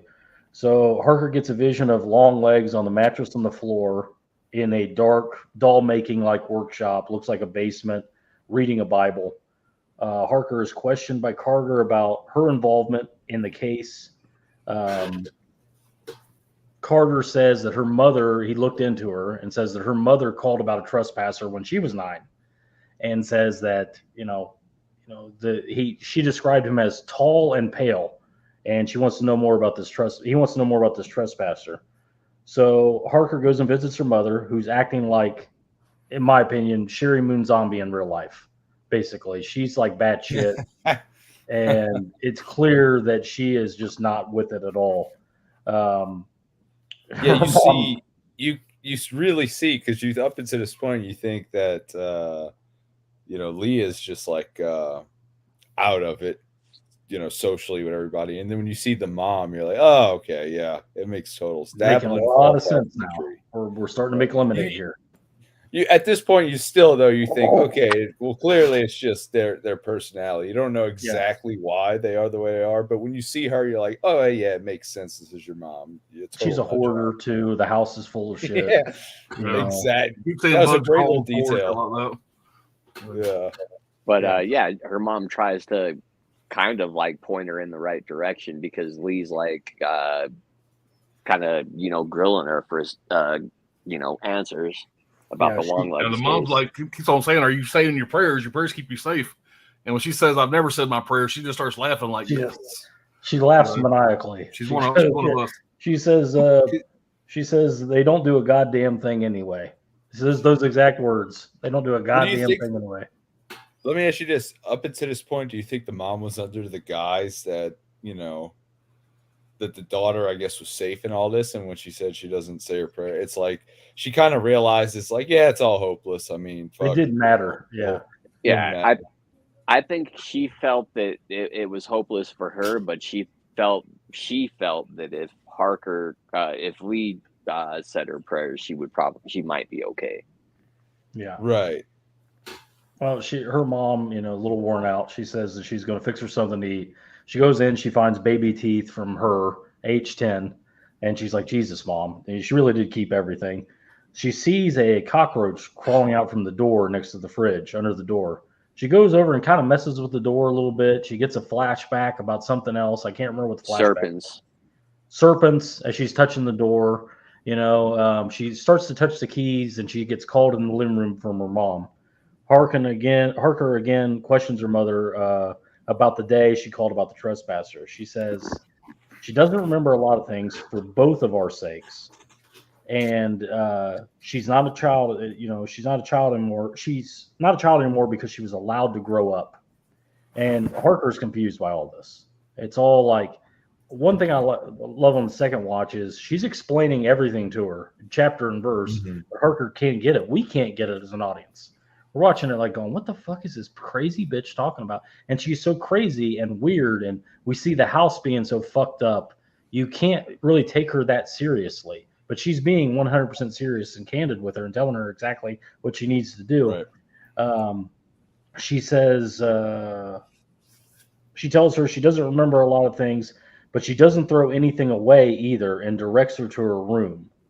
It's all up in your room. She goes up in her room, Harker, and finds a Polaroid that she took of Longlegs, and that reminds her she's able to remember more of the details when she met Longlegs when she was a kid. And it's just a hideous Polaroid of Longlegs. Of course, she takes that right, back to her boss, but she has a little flashback about meeting Longlegs, and Longlegs singing to her mother. Like he says, you have to let me in now, or I have to come back as many times as I want. Not one time, not 2 times, not 3 times. He's just like having like Nicolas Cage in that part, crazy Nick Cage.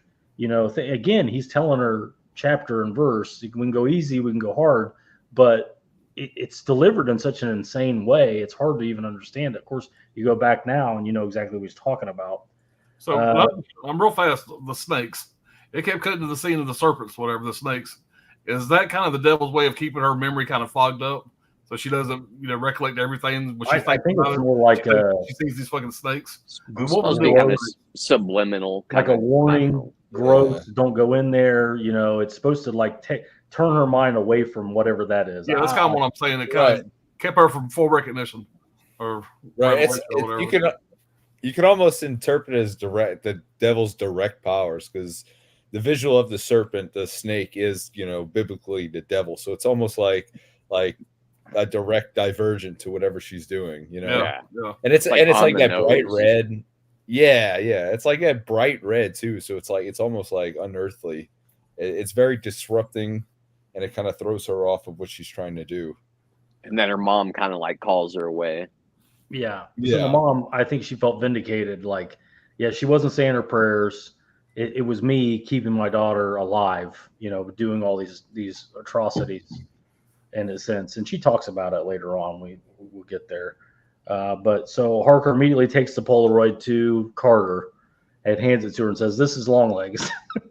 And Carter's like, "Jesus Christ." He kind of looked at the picture like, "The fuck? This is the guy." Of course it's this guy. And then, of course they round him. He goes to a bus stop, Longlegs. It cuts to a doll in the basement, well, in the doll workshop, and then it blends to Nick Cage's face with the doll makeup on, and he's at a bus stop with 2 suitcases and a backpack, like a little kid waiting for the fuck to go, and they come and pick him up, and the detective, the FBI agent that comes right up to it, he's just like, I'm gonna need you to get on the fucking ground right now. He looks like a fucking clown. Don't give me any reason not to blow you away, because I would love to do it right now. I don't want to touch you. I don't even want to look at you. I thought that was a nice touch. A little bit of levity there with the way the FBI agent just speaks to him, like, get on the fucking ground immediately. And the Cage is just standing there like this. So now we're in the interrogation room. He says his name is Dale Ferdinand Cobble, of course. 3 names, naturally. He asks for Agent Lee Harker, which is our lead's name. He says he's a friend of a friend of a friend of hers, and he sings "Happy Birthday" to her, even though she's not in the room. And For 24 minutes. They start to speed it up a little bit, and she goes, "How long does this go on?" She goes, 24 minutes. He just sat in the fucking room and sung "Happy Birthday" to a bunch of people, 25 minutes. So a little crazy, sure. So her boss's boss now, a middle-aged Asian woman, I call her Asian woman, I don't remember her fucking name, tells her that it's safe to talk to him. She also seems like an idiot. Her and Carter seem like dipshits, and Lee's the only one that has any kind of sense. Harker even corrects her on the difference between Revelation and Revelations. There's no book called Revelations; it's Revelation. It's like you would think they're studying satanic murders. She still doesn't get it right. I don't know. It paints the FBI as kind of stupid, Incompetent. for some reason. Harker asks where Longlegs is. The Asian broad says downstairs, right under your feet. She says it just like that, right under your feet. Mm-hmm. Harker gets a flashback of Longlegs telling her that he's a friend back when they were 9, when he was 9, she was 9, telling her that he's a friend of a friend, his friend downstairs from everywhere. You can even call him Mr. Downstairs. So she's starting to put it together. Harker goes in to interrogate Longlegs. He says, there she is, the almost birthday girl. The same thing he said when she was 9. She was 9. Meaning it's almost her birthday. Or does it mean she was almost murdered on her birthday? I thought maybe like that's what he's saying is like, you were the birthday girl. That's why he's calling her almost birthday girl, because she was about to be murdered on her birthday. I don't know. Maybe it is also almost her birthday again. Maybe I'm looking too much into it. And by the way, he is cranking it up to a Nicolas Cage 10 at this point. It's like an 11. It's an 11. The knob it's is an 11. He's turned the knob all the way up at this point. It goes Yeah. without saying. This whole entire scene. This is what you paid your money for right here. Yeah. Right. I kind of Happy agree. birthday onwards. Yeah. I kind of agree with, I believe it was Ben Grimm or maybe it was Rob. I think it was Rob who said kind of probably should have bookended it with Nick Cage. Because I think it did soften it a little bit, seeing him so much, but still, you got Nick Cage, why not use him? But if it would have just been the beginning and then a full reveal at the end, where he's extra crazy. Like, I don't need him in the car screaming, "Daddy, Mommy." like, I didn't need that, but it is what it is. Ben Grimm says, Yeah. I think it makes sense. She would think prayers would help the daughter, as if the world where the devil is real, and as such, then the belief of God would be real, would help. Yeah, She's still trying to help her. She still loves her daughter, you know. yeah. She's trying to help, but she's so clouded, and she's like, She's I in don't it know, now. almost, yeah, like she just can't. She can't say. She can only say certain things, and she like shuts down at like a certain point and just says nope. And Lee's like, "What do you mean nope? Like, what the fuck are you talking about?" Yeah. Yeah, this doesn't even make. But she, you believe that your mother's mentally ill anyway.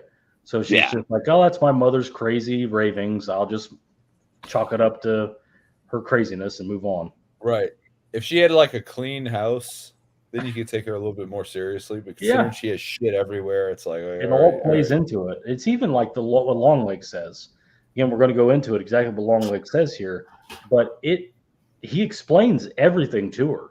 He gives her all the information, but he looks so weird. He acts so fucking weird. You're just like, I don't know. It's cadence. It's hard to, but when you see it again the second time, you're just like, oh, well, he's telling her, but it's hard to absorb that information coming from this fucking crazy, like coked up clown murderer, whatever the hell he is. You're not, it doesn't seem to make any sense. But so Longlegs says, Harker goes in to interrogate Longlegs, and Longlegs says he remembers when Harker decided to go into law enforcement at age 20. He said he laughed, but she didn't laugh with him. Doesn't say who she is. Harker asks who is she. He says the seventh she, to get the choice. Crimson or Clover, accept the gift and destroy yourselves. I'm paraphrasing here. Or keep going, bow down, continue down, do the dirty work with me. The work that cleans as it gets dirtier and dirtier. He admits that he did visit Lee and her mother when she was 9. He says he's done, but he won't only be in here, because Harker says that you're done. You're going to die in here. You're going to be locked in here forever. Even though I don't know what charges could they even have for the guy? There's no physical evidence whatsoever that he did any of the murders. The evidence all points to the fathers. I mean, what is it like? Going to be like a Manson type thing where he ordered it, so he ended up in prison for life for whatever reason? Probably. Yeah, they'd find something to throw at him. We'll find some way to put him under the jail. I would put him under the jail. What judge isn't going to convict that guy of whatever charges are in front of him? Yeah, because he's not going to show any restraint when he goes. He's going to go. Yeah, if I did it. It was a lot of fun. Yeah, he'd probably represent himself in court. He'd probably represent himself in court too. My counselor's name is Beelzebub. Satan. He's my lawyer. They'd put him in a fucking asylum. Yeah, they'd lock him. He starts going to the fucking judge. He's going down. The judge is like, enough of this shit. Yeah, case closed. So he agrees with it. He says he's done, but he won't only be in here. He'll be everywhere. In the Father's wings. She asks, who is the man downstairs? He says, ask your mother. Longlegs says, hail Satan, and he kills himself with the table right in front of him, just splattering his head on this metal table over and over again. It's pretty brutal, really. Yeah. I don't know what practical stuff they put on him, but it works. It looks like his face is mangled, and it'd be pretty dedicated to kill yourself with a metal table. He ends up with a crypt keeper nose. Just like a big hole. And by the way, Al Pacino and Keanu Reeves would be his lawyers. He's getting off. He's innocent. Yeah. It's important to note at this point in the movie, so much, especially after that scene is being thrown against a wall, it's still us as the viewer have no idea like what the fuck is going on. Like what there's been so much stuff, so many clues, and then the scene just dumped like 10 more on top of it. Yeah. Like I kind of figured the mom was involved, but what was next to transpire after this scene really kind of is what ties. Not to the extent she was. So when she goes right, to the yeah, door, that's the shocking part. Yeah. Yeah. So when she goes to the door in her mom's house and sees the cockroach and touches it and snakes and everything, what are you guys thinking is behind that door? Does it even register that there might be something behind the door, or is that the door to the basement, or what did you guys think about that sequence? I knew something was there. and you know, there's a couple other clues thrown in, and I didn't really piece everything together until I watched this video last night that I sent to Brad. Yeah. I thought the doll was down there. I thought her doll was down there. I didn't think Longlegs was down there, and I didn't put together that her mother was the accomplice or whatever. But I thought her doll was being stored down there, and she wasn't killed for whatever reason. I don't know what that was, but did you guys think there was anything down there? Did you guys think? Because I mean, I didn't think it was Longlegs until after I got home and started thinking about it. We talked about this last night. Mm-hmm. But you know, after I got home and thought about it, just the thought that Longlegs might have been down there this entire time, whatever the fuck he was doing, just kind of brought an extra creep factor to it. But during watching the movie, that didn't cross my mind. So, hanging out, watching show tunes, singing stupid songs, listening to T-Rex. Yeah. Yeah, I didn't connect that on first. Like I said, I've only seen the movie once. I cannot wait to see it a second time. Yeah, I mean, you pick it up a lot the second watch. Yeah. Even just listening, going over to recap right now, I'm like, there's so much that I didn't catch, and man, you'll catch it all the second watch. Yeah, she touches the ring of keys, like she starts to look for keys to unlock this door, and then he takes you away from it, and you're like, that okay, we're on to the next thing. His car keys are probably right there too. Yeah, the car is parked outside in her garage. Yeah, because the fog, that she's in. But I kept thinking of Brad Pitt describing John Doe in Seven. He goes, "This guy isn't a genius. He's some guy with a jar of peanut butter in his mom's basement somewhere." Yeah. I kept thinking this you got a library card, don't make you Yoda. Yeah, just because you got a library card doesn't make you Yoda. Yeah. When they pick Longlegs up at the bus stop, Oz did say that was a total nod to Seven. Yeah. He just kind of rubbing yourself in peanut butter. Yeah, exactly. So Carter I like how he packs suitcases to go to jail as if he's going to need it. Yeah, it's like going to summer camp. Yeah, he's got all the satanic paraphernalia in there.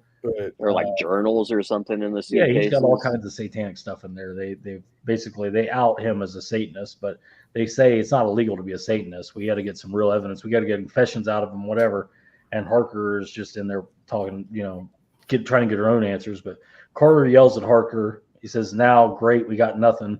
He says the camera girl killed herself last night.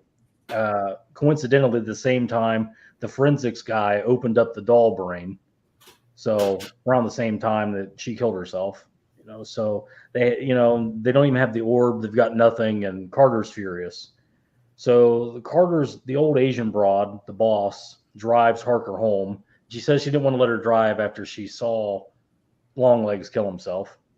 They go back to her mom's house to question her, try to get some information on the accomplice, whatever. She's the only one that they know that's alive that has seen Longlegs. So they want to ask her if they saw anybody with her or whatever. Harker goes in to find her mom. Her mom comes out and kills the Asian lead of the FBI. Another really cool fucking shot, by the way. Yeah. She's seen her come up from the backside blind spot. Yeah. She for sure kills that Asian lady. There's double no tap. doubt. That lady both is sides of the car, just to make sure. She turns her into a jar of SpaghettiOs right in the front seat there. So Harker runs out. She finds her mom drawn down with a shotgun on her doll, on Harker's doll outside. Looks like a child at first. Yeah, it's a child version of her. It's like when she was 9. Yeah. She says, "You got him. Now he's free. And you're free too, baby girl," and shoots the doll in the head. And smoke comes out of the orb in her brain. Harker collapses. We get Shit's a big coming out of her head too. Yeah, she's like, it's coming out of her head, but we get a big exposition dump here. The exposition is basically that. Let me catch up with the chat before we get into this whole big thing here. Ben Grimm, you think someone can really kill themselves this way? Yeah, I don't know, man. If they're on like some hardcore drugs, like some PCP, motherfuckers. I mean, it's a steel table. alive, you know. So you're on something that I guess you can't feel any kind of feeling, and you're just out of it. I'm sure. Yeah. And it might be like I kind of take the approach that Longlegs is a victim in this. He's became a stooge of Satan, and he kind of wants to die. He kind of wants to be done with this. Yeah. And he's happy to be caught, and he's happy it's over. He gets to turn the page. So he seems very pleased to kill himself. But that may be just another. I mean, you pretty much got the devil, making him do it, kind of like the chicken and the omen that fucking hangs himself and jumps off the building. You know, no self preservation. He's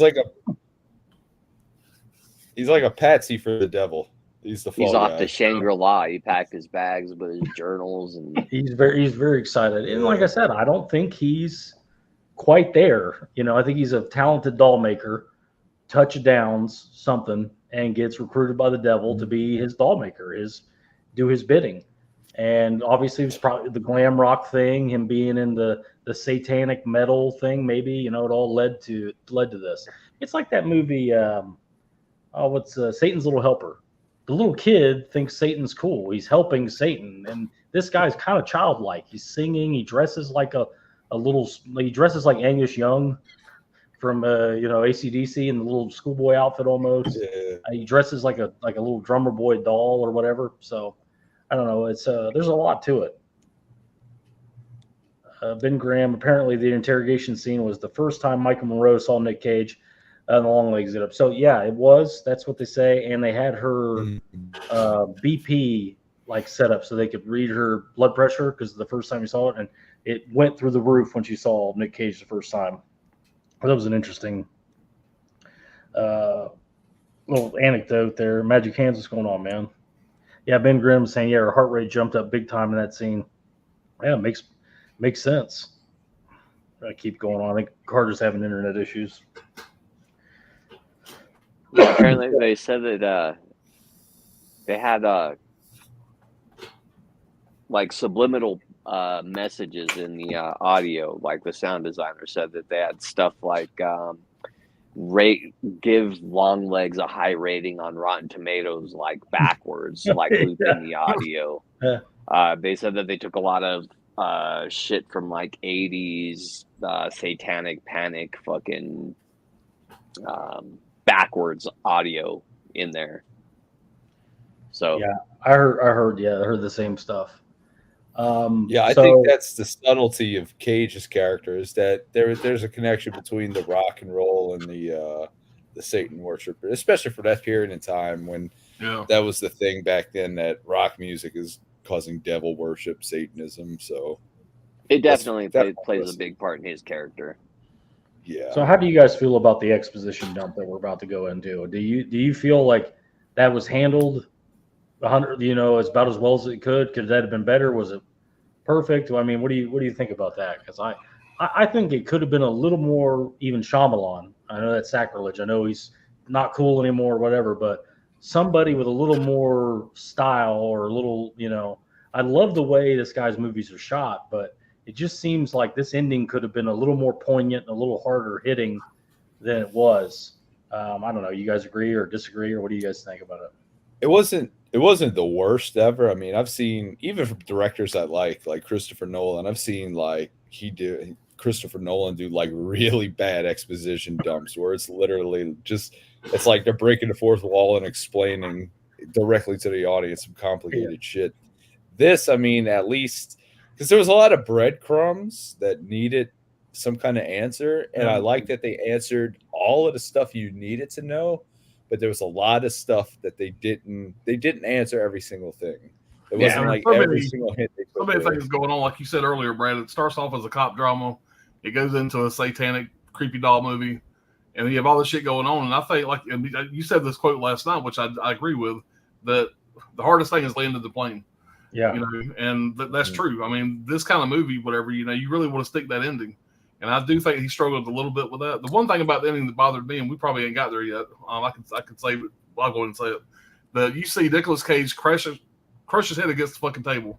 But when you have Blair Underwood fuck up his wife, you see all that shit on screen. I mean, that I can. Why cut that out? Why would it be off screen? Weird.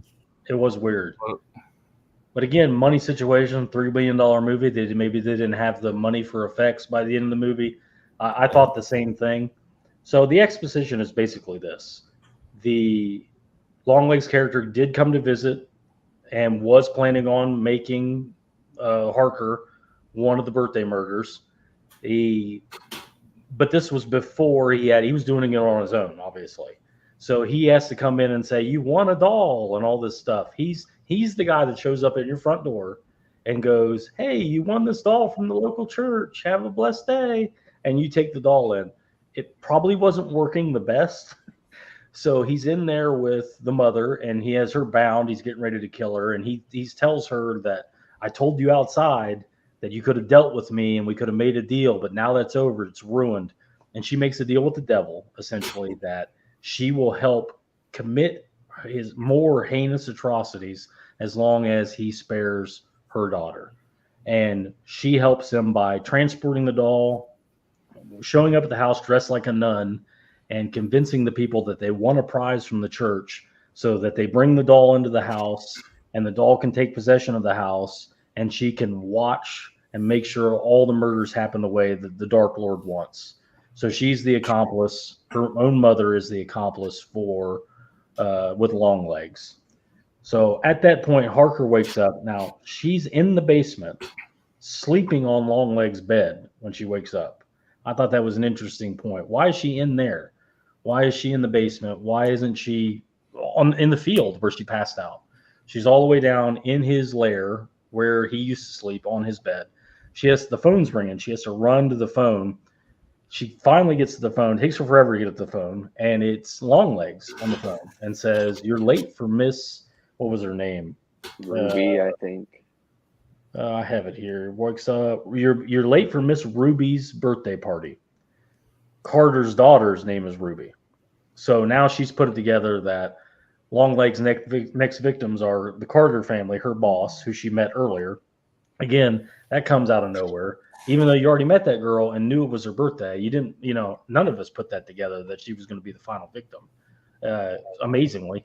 But it's actually really well made that she does that. She's racing in Longlegs' car. She gets in Longlegs' car, who's at the house. It's been there for years. She races over. She's screaming in the car in the same angle, just like Longlegs was. So I picked up on this all the second time. She shows up at the Harker's house, at the Carter's house, and her mom and dad answer the door, and they're already kind of like, they got a little malaise to them. "Come on in, Miss Ruby's about to open her gifts." Her mom's already in there. The fucking doll's already in there. So she's freaking out now. Now she's a little more human, but I thought she should have been more human than, she's more animated than she normally is. Normally she's got that full-on autism thing going. She's a little more human-like at this scene after being woken up. The weird spot of comedy there where they're like, let's go cut the cake or whatever. And he starts to argue back and forth with his wife a little bit. Like, "You're bringing up birthday cake, of course we're going to use a knife. What are you talking about, bitch?" Something like that. And he goes, "We'll go in the kitchen." She goes, "I'll be right back." And he goes, No, you'll still be in the kitchen. I'll be right back." Right. And the audience does laugh a little bit. Kind of an odd spot for the comedy, but it does work. She asks her mom why she's doing this. She says, "I'm doing this for you, just like I've always done, so we don't twist and burn in hell for eternity." And that makes it right. Hail Satan. You can hear Carter stabbing his wife off screen. Again, we talked about it. Why is that off screen? Doesn't really make that much sense. Carter comes in. He's got the knife. Harker shoots him twice, kills him. She has a revolver at this point. Earlier, she had an automatic. Now she has a revolver. Her mom says, "Move away from the girl." She's kind of like shielding the daughter, Ruby, from them. Her mom says, "Move away from the door." She's starting to sound like her voice is starting to change. She's starting to sound more demonic. And she pulls a satanic dagger out of her purse and starts to go towards the girl, and Harker shoots her mother. I believe she hits her one time, right in the computer, kills her dead. So Harker now turns the gun to the doll and tries to shot 3 times at this point, by the way. So she's only shot 3 times. Right. She has a revolver. It should have at least 2 more, if not 3 more bullets in it. She turns to the doll and tries to blow the doll's brains out. Doesn't does nothing. The gun won't fire. The gun doesn't fire. You can hear Longlegs in the background singing "Happy Birthday." You can hear that coming over. Harker looks off in the distance, and a tear rolls down her cheek. Then it cuts to Nick Cage, and Nick Cage says, "Hail Satan," and blows a kiss to the camera. And then T-Rex starts to play, and that's the end of the movie. So I thought the ending could have been different. Like, to me, did you guys feel that they stuck the ending? Were you satisfied with the house finally, getting there and all that, or how it played out and everything? I was on the second viewing. It didn't make it, a 10 out of 10 movie for me, but I mean, I try picking shit apart on my second viewing. If I really like something, I'll go back and be like, do I like? I don't know. I'll try to find faults in something. When the credits first rolled, and my first thought was like, I didn't know what to think about it. On the drive home, and after I got home and started watching some YouTube videos, I was like, that kind of worked. Yeah. Yeah. So it was one of those deals where I think, like Steve said, with second watch, I think it'll be a lot better. Because the first watch, it was like one of those what the fuck moments, and then all of a sudden it was like, which makes it a great movie. As a student, my head on the drive home, I was like, I'm arguing with my daughter. She's saying all the shit she didn't like about it. I'm saying all the shit I did like about it. The more I defended it, the more I started appreciating it. Yeah. And then I got home and called Brad. We talked about it at fucking 1 o'clock in the morning. And I'm like, there's something out there. Yeah. It sticks to your ribs. It's a hearty watch. Yeah. And that's a fucking great movie. I don't care. So for me, I was like I said, it took me I had to marinate and think about the movie for like a night, and because I wasn't sure what it's such a complicated movie. It goes in so many directions. You're like, what the fuck? And the ending I really liked, but what made it really stick it maybe a little bit more for me was my personal experience when I watched the movie and it ended with that, Hail Satan, kiss to the camera, T-Rex is playing. The guy sitting behind me just loudly shouts because the movie's over. No fucking way. No fucking way that's how they're ending this movie. And I was just like, that's perfect. Just for that reaction alone, and I was just like, so it stuck with me. And I'm like, yeah, I really by the next day, I was like, I really liked it.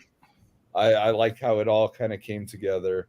And that's not with going back a second time. I'm sure I'll even like it even more, seeing all the stuff from the jump that was just laid down to get to that point. So I had like a similar experience on my second watch. Like, there was some chick with her friend sitting next to me, and at first I was kind of fucking bummed out because, like, fuck, this chick's gonna talk through the whole fucking movie. She's gonna be pulling her phone out, and she pretty much watched the whole movie. But the end, you could definitely tell she was a little shook up. And as soon as Lee shoots her mom in the face, like, she just like immediately like just covered her face. Yeah. And you don't see that every day. So that was kind of cool. Yeah. I feel like this movie was like marketed towards like mainstream horror fans, like we were saying earlier. And I feel as though those type of people, by and large, would just like this movie would just very much turn them off and just make them feel weird inside. And like I said, I've seen the people that were there, just judging by the temperature of the room, that was very much the vibe in the theater I was in. I think I was, I can't speak for everybody, but I think I enjoyed it a lot more than a lot of the people around me. Yeah. Well, I was talking to Steve about this. I was like, are we just being snobs here? Like, I mean, are we like, is it a point where we've seen too much and we're just like, could have done this? Because like the minute I'm leaving the theater, I'm like thinking what that ending should have been. To me, again, they didn't give me $9 million to make the fucking movie, but I thought Micah Monroe was coming to blow the doll's brains out. I thought that was what she knew exactly what happened. I thought she comes in, she bursts in, like the dad's already got an axe, the mom's got a butcher knife, her mom's got the satanic dagger, and they're getting ready to dogpile and kill the girl or something like that. And Michael Monroe puts the gun to the doll's head, and they come at her now. And she, maybe it cuts outside, and there's 4 gunshots that go off. And you come back inside, and you realize Michael Monroe has killed everybody, including the little girl. she turns to the camera and goes, "Hail Satan," and blows her brains out. Like she's the new Longlegs or something. I thought it was going to be like that. I thought she was being groomed the whole time to be Longlegs. Once the exposition happened, I thought she's the new Longlegs. She even drives the car. She's even screaming like Longlegs. Yeah. I thought she was sent there to kill everybody or make sure everybody was, it was going to work again or something like that. And instead, maybe she doesn't blow her brains out. Maybe she blows the little girl's brains out, says "Hail Satan," and then pulls the gun up to the little girl's head. Fade to black. You hear the gun go off. She's the new Longlegs. That's what I thought. And the way like it showed at the end where she's like got that tear rolling down her face and she's looking like blankly off and she says, "Okay, Ruby, let's leave now." Like that. Like maybe, and it cuts to black. Maybe she's going to kill Ruby off screen. Like she's going to finish the job and kill Ruby and then leave. So we don't know what happens after it goes Or black. she's going to be the next Longlegs, and Ruby's going to be the next mom. Ruby's going to help her and Whatever. but it's like if an FBI agent shows up at your door, I mean, she's going to have access to a house, but she's not going to be able to bring a doll in. Somebody has to be there to bring the fucking doll in. And who's making the dolls? I mean, we left with such a big open ending.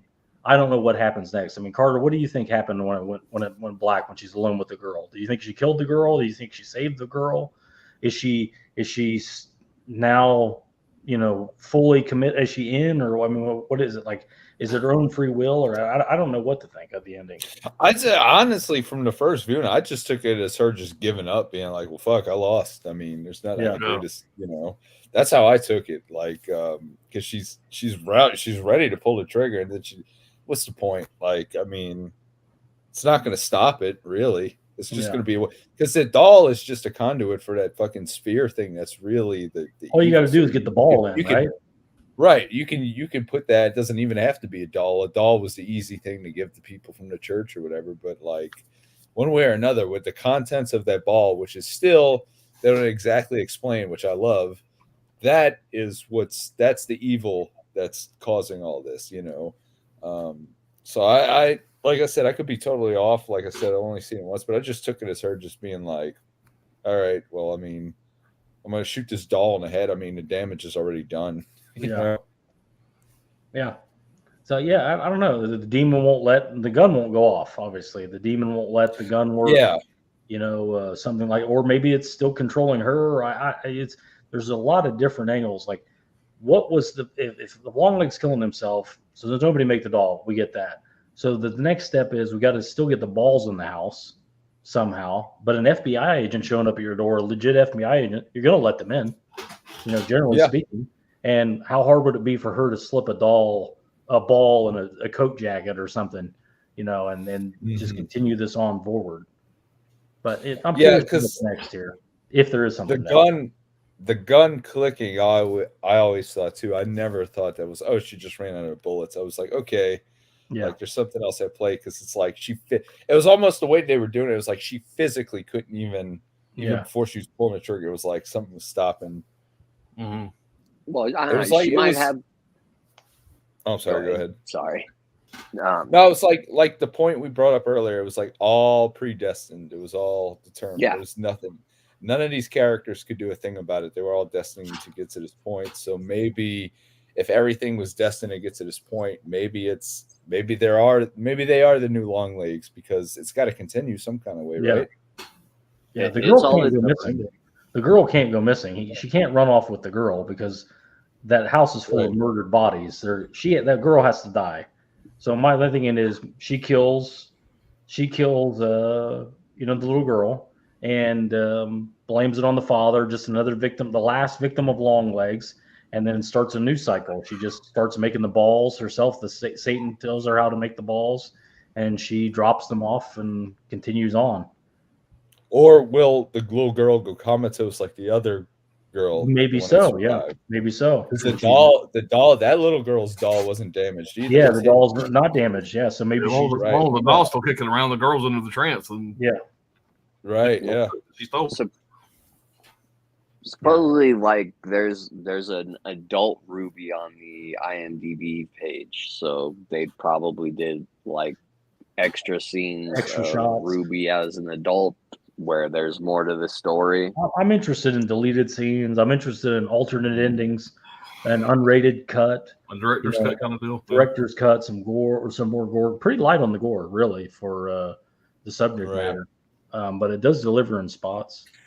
Catch up with the chat and we'll rate this thing and get out of here. Jesus Christ, I Yeah. gotta read this thing. The shotgun scene was a good little bit of gore. Oh yeah, a Good. lot of gore. That Asian, Yeah. the poor Asian lady. Pax deals always in horrible, sure. Next scene, she woke up in his bed because she's him now. He's dead. He didn't call her. It was the man downstairs calling her. So it wasn't Longlegs on the phone. It was Satan on the phone. So I mean, Right. yeah, that's one way to look at it. I just don't know what happens.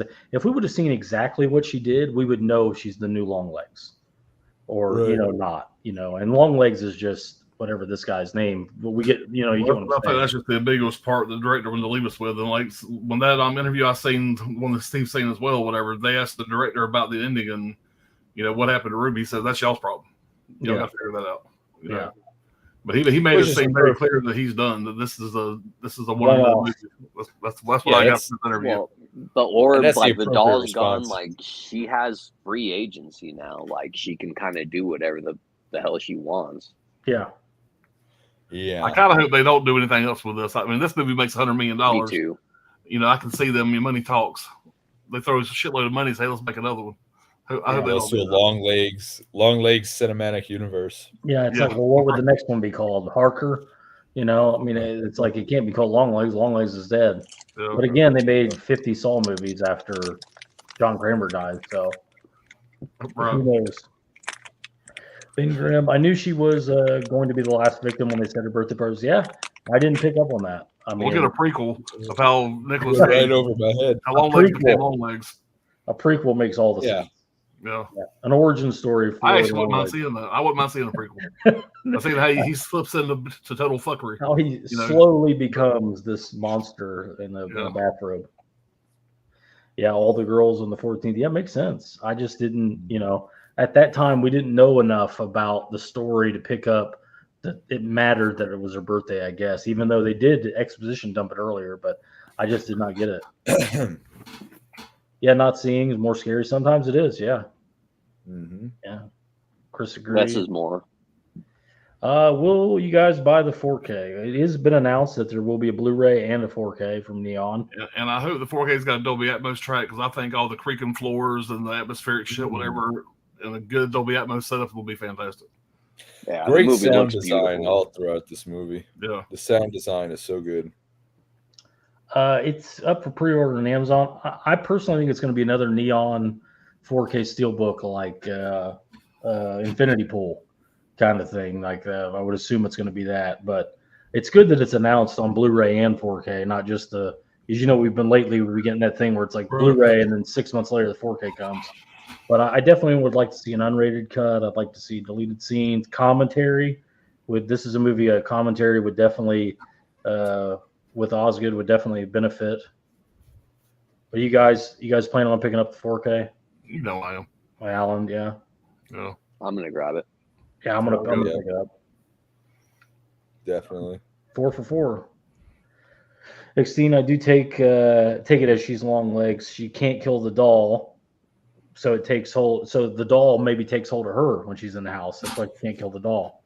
I see you're taking the kid out, hence the tear. So she knows. That's why she turns in the camera and that one tear comes out because she's being told by the doll to kill the kid. She's gonna have to kill the kid. While Wrangler thinks she's alive, who else is left to kill the kid? Somebody has to kill the kid, and she's the only one there. Yeah. That who knows? We'll never know, really. Until they do a sequel. They'll announce it in a prequel couple of weeks. While Wrangler, it's the ball inside the brain that's controlling it, not the doll. And that's perfect. We don't need to know the X, Y, and Z of how that ball How they works. make the ball. Right. Yeah, just explaining that would just totally kill it. Just here's take what a it lot is. of Here's wind what out of it it. does. That's enough. Yeah. And that's why I'm okay with the exposition dump. So yeah, Yeah. they explained a lot of shit that was kind of already there that you should have pieced together yourself. Yeah. But there's a lot of shit that's still kind of open ended. You don't fucking Mhm. know. Right. Chris says there'll be a Phantasm crossover. All right. So out of 10, Wayne, what would you give this one? I'd say I'd give it probably a 7 out of 10, 7.5, closer to an 8 than a 6. But yeah, I really, really liked it. It's the atmosphere is so good. It goes in directions you can never predict. I'm glad I went into this as blind as possible. Scariest movie of all time. Yeah, anytime they advertise a movie as scariest movie of all time, just do Scariest not movie listen. in decades or some shit like that. Or, Right. Yeah, come on. You're always going to set yourself up for disappointment. You just gotta go in and judge it for yourself. Yeah, really enjoyed it. Really liked it. Can't wait to get it on 4K. Can't wait to pick up on all the stuff that went over my head. Great sound design, great cinematography. Yeah, solid horror. Probably best horror movie of the year so far. I would say best of the year too, but this thing is built for, like Alan set up, super dark, super quiet room. It's going to look really good on 4K, I think, personally. Even though it is a dim and grim movie, I think the color saturation, everything, that's a perfect home theater watch. You don't That want opening shot in 4K is gonna be fantastic. Yeah, you don't want annoying noises and people around you. You want to be in your element and get sucked into it. Yeah. So Don't hear any Steve, popcorn crunching or anything. yeah, the only crunching you want to hear is Yeah. you crunching popcorn, not the Yeah, fucking right. people, the lip smacker behind you. Nobody Steve, fiddle fucking with their phone or anything like that. the lamp that is the phone now that they just turn on and takes you right out of the fucking, it drives me crazy. Yeah. That's a whole other stream. Out of 10, Steve, what would you give it? Well, right now I'd probably go with an 8, but I mean I could fluctuate on that a little bit. I don't think it'll get higher than that, but I thought it was really good. Setting up the atmosphere, like I said before, like every scene is just kind of like drenched in dread, like with the sound design, the music. The music's very minimal, but when it is used, like it's really fucking good and effective. I wouldn't exactly call this scary, but it's definitely creepy. Right. Yeah. And it unsettling. It makes you feel very unsettled, very on edge. It's good at ramping up the tension. The pacing is fucking excellent. Yeah, I would highly recommend going out and seeing this in the theater. There are some things that might not work for you, but just like the things that will, I think, will outweigh the things that don't. I think it's a great theater watch, what you're saying. I get with you 1,000%. If you have a cooperative theater audience who's going to shut the fuck up, this is one of the easiest movies to take you out of it because you have to listen very carefully too. Parker has like autism. I mean, she can barely speak. She barely opens her mouth just a little bit when she talks. So if any disruption, you'll miss something, you won't hear something. You need to be able to pay attention. It's hard to pay attention when there's like kids running around with light up shoes on. You know, people are digging out cans of soda from their pockets. Just bring their fucking kids to this movie. Yeah. Well, I say that because my second worst watch was Dread. And in Dread, there were kids running around the theater with light up shoes. Literally, light up fucking shoes. And I'm like, you can't even make this shit up. They're literally stomping their feet, lighting their shoes up all over the fucking theater. Dread? In Dread, the 2012 Dread movie. Yeah. Wow. Yeah.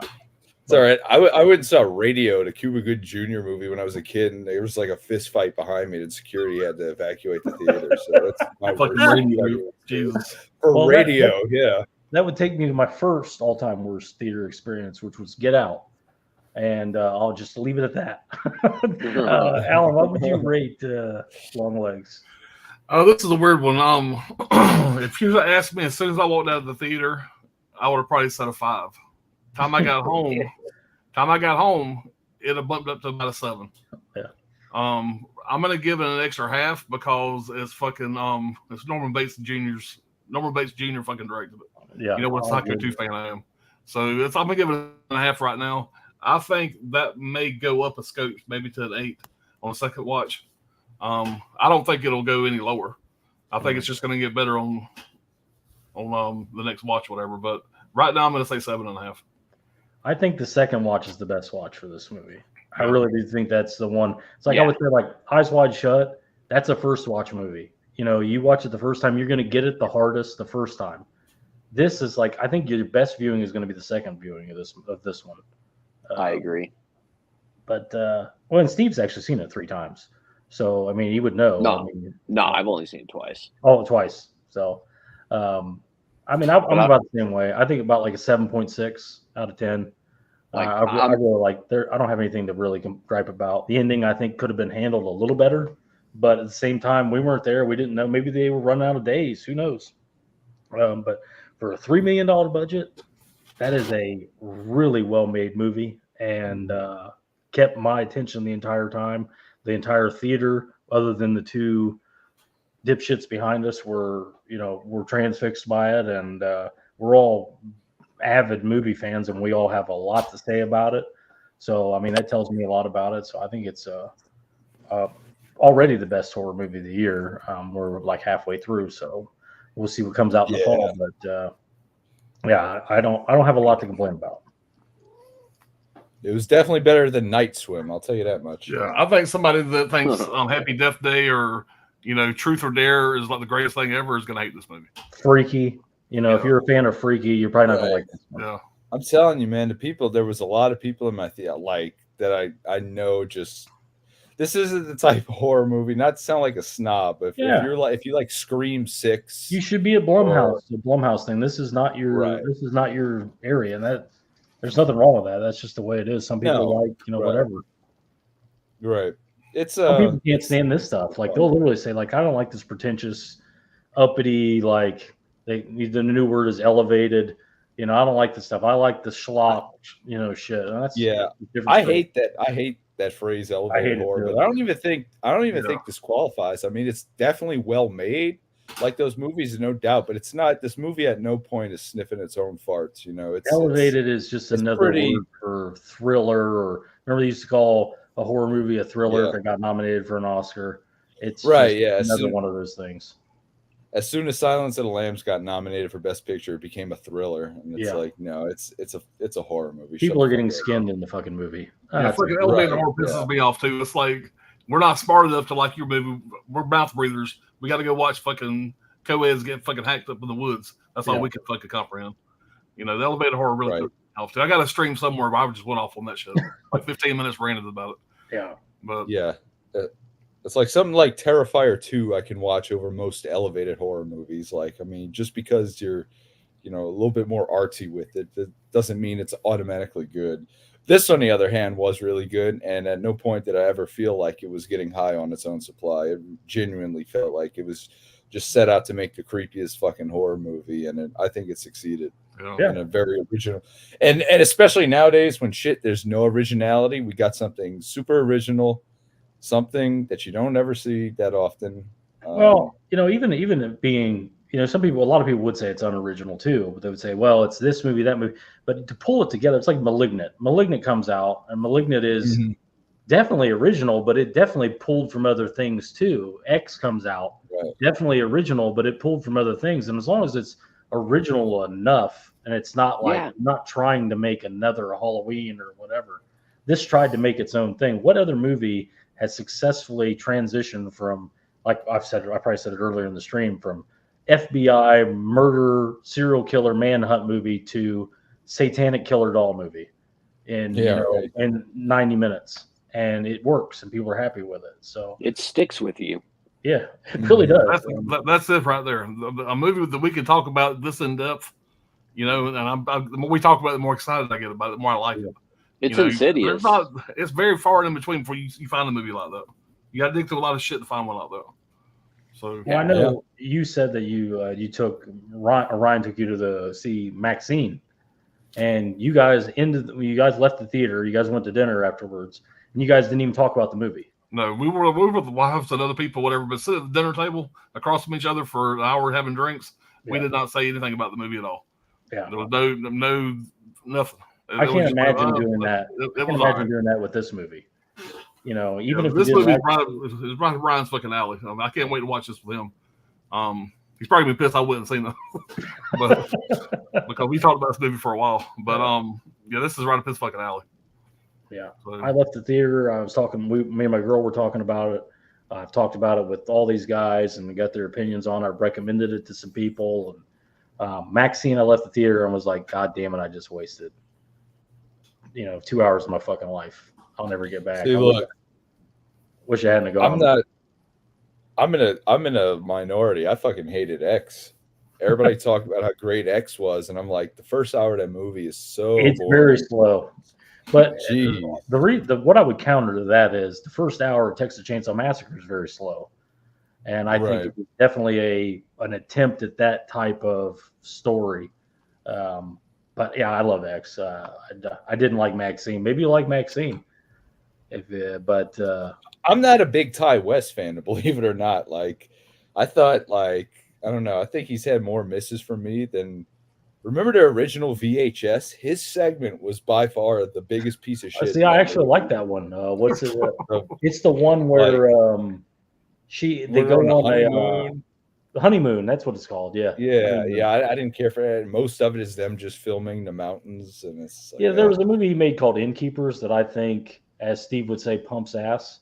I hate that Innkeepers movie, like with a passion, and that people tout that as like one of his best. And I'm like, I don't see that at all. But and as a person, I probably don't. I wouldn't piss on him if he was on fire, but I did like X. Yeah. Well, let's catch up with the chat and get on out of here. Okay, she's live. I definitely say go in with low expectations too. Yeah. Like, don't go in thinking this is going to be the best fucking movie ever. It's not. It helps. But it's good. Ben Grimm saying the snake had 7 heads. Talking about the Revelation The quote. Hydra. Yeah, they could be there could be other heads, kind of like Hereditary. Well, he says the seventh she. She's the 7th she. So there has to be other accomplices somewhere. Yeah. Ben Grimm saying the shrouded dolls with the glowing eyes creeped me out. Most of anything, it was definitely an effective visual there. That was the best visual in the whole movie for me. I think that's cool as shit. Yeah, I mean, you used it all over the place, and you think it's a kid or something else, and that's a fucking doll from the beginning. That's crazy. Yeah, the eyes beyond the shroud are just pretty sweet. It's a great effect. Ben Grimm, my favorite of the year so far. Yeah, mine too. Horror. I remember showing my wife this trailer. My wife don't do horror movies. Everybody knows that, but she loves CSI, Criminal Minds, shit like that. I said, this is going to be like a hardcore episode of Criminal Minds.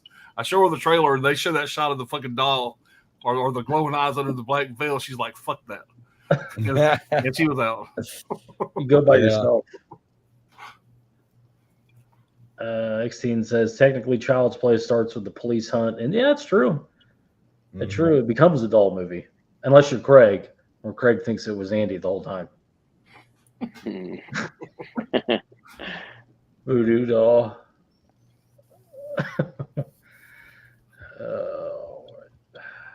Chris saying the dolls weren't filled with the cool balls. All right. It's getting late, guys.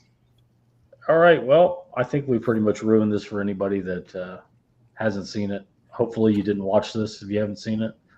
And hopefully you went to see it. Making a lot of money, we'll get more stuff like this greenlit because support independent independent style, and more importantly, Nick Cage is going to make a lot of money on this on the back end, and he can pay off his giant, fossil bill, all the other shit that he owes money on all over town. This is could anybody else have played Longlegs? Who else would have done a good Longlegs? John Malkovich. You're talking that they could have thrown fucking Kevin Spacey upon. Kevin Spacey could have done a good Longlegs. He could have. Kevin Spacey says he's homeless. Do you believe him? Yeah, I can't even imagine that. It makes the guy must have made $100 million and he's homeless. Yeah. I guarantee you, if you had a decent enough budget to do a movie, you can get Kevin Spacey to do anything. He would have done it. That's what's sad. He's desperate for work. Like, he's in shit now that's like looks like iPhone movies. Yeah. Like, remember, like That- Tubi. You're gonna see Tubi original starring Kevin Spacey. Just watch. The Tubi originals with Kevin Spacey. True story. That Des Malchin kid could have been a good Longlegs. From Late Night with the Devil. David Dasmalchian, yeah. He's pretty good. It could have been a lot of good guys. I heard somebody say Crispin Glover as in a comeback role as the Longlegs. Chris Glover would have been great. He'd been great in this. Just fucking weird as hell, you know. But I mean, Nick Cage. I mean, it's pretty hard out. Weird Nick Cage. He brought a lot to it, and you know, like I said, he's kind of a secondary character, really, behind Satan there. But he's not the big heavy. He's not the big bad for sure. Big bad guy, Satan. Yeah. Well, we've been doing this almost 2.5 hours. It's a little longer than I thought it would go, but I really want to thank these guys for coming on doing this. Carta, it's good to jump you in, and we'll do some more WTFs. These WTFs, they just kind of been coming up whenever we have a movie that we have a lot to say about, you know, instead of, you know, really trying to pick one. It's like, oh, well, this would be a perfect for a WTF. Let's just do it. And right. Yeah. There'll be more. I'm sure you can catch Carta on the Dead Pit channel. He's on there every once in a while. He's on Instagram. He does have a YouTube channel. Does some videos on them, but they're not like, you know, they're just kind of like lifestyle. I think if I remember correctly, you just like do whatever you feel like uploading, whenever you feel like uploading. Yeah. I've retired from trying to do any kind of scheduled YouTube videos. Yeah. If I ever do decide to do it again, it'll be like maybe, you know, once every blue moon. But if you have something really important, like something you really want to do. Right. Yeah. I mean, especially now, I just hate editing videos. So if I ever do anything, it'll just be like this. Like I can't stand editing. All mine are live streams, 100%. Yeah. But you can find Steve Non-Praying Mantis on Non-Praying Mantis _78 on Instagram. Alan still has a YouTube channel, Pops Movie Dungeon. Eventually, they'll come back to that. And we will catch you on the next thing, whatever it is. I'll hit the button, and we'll see you on the next one. Adios.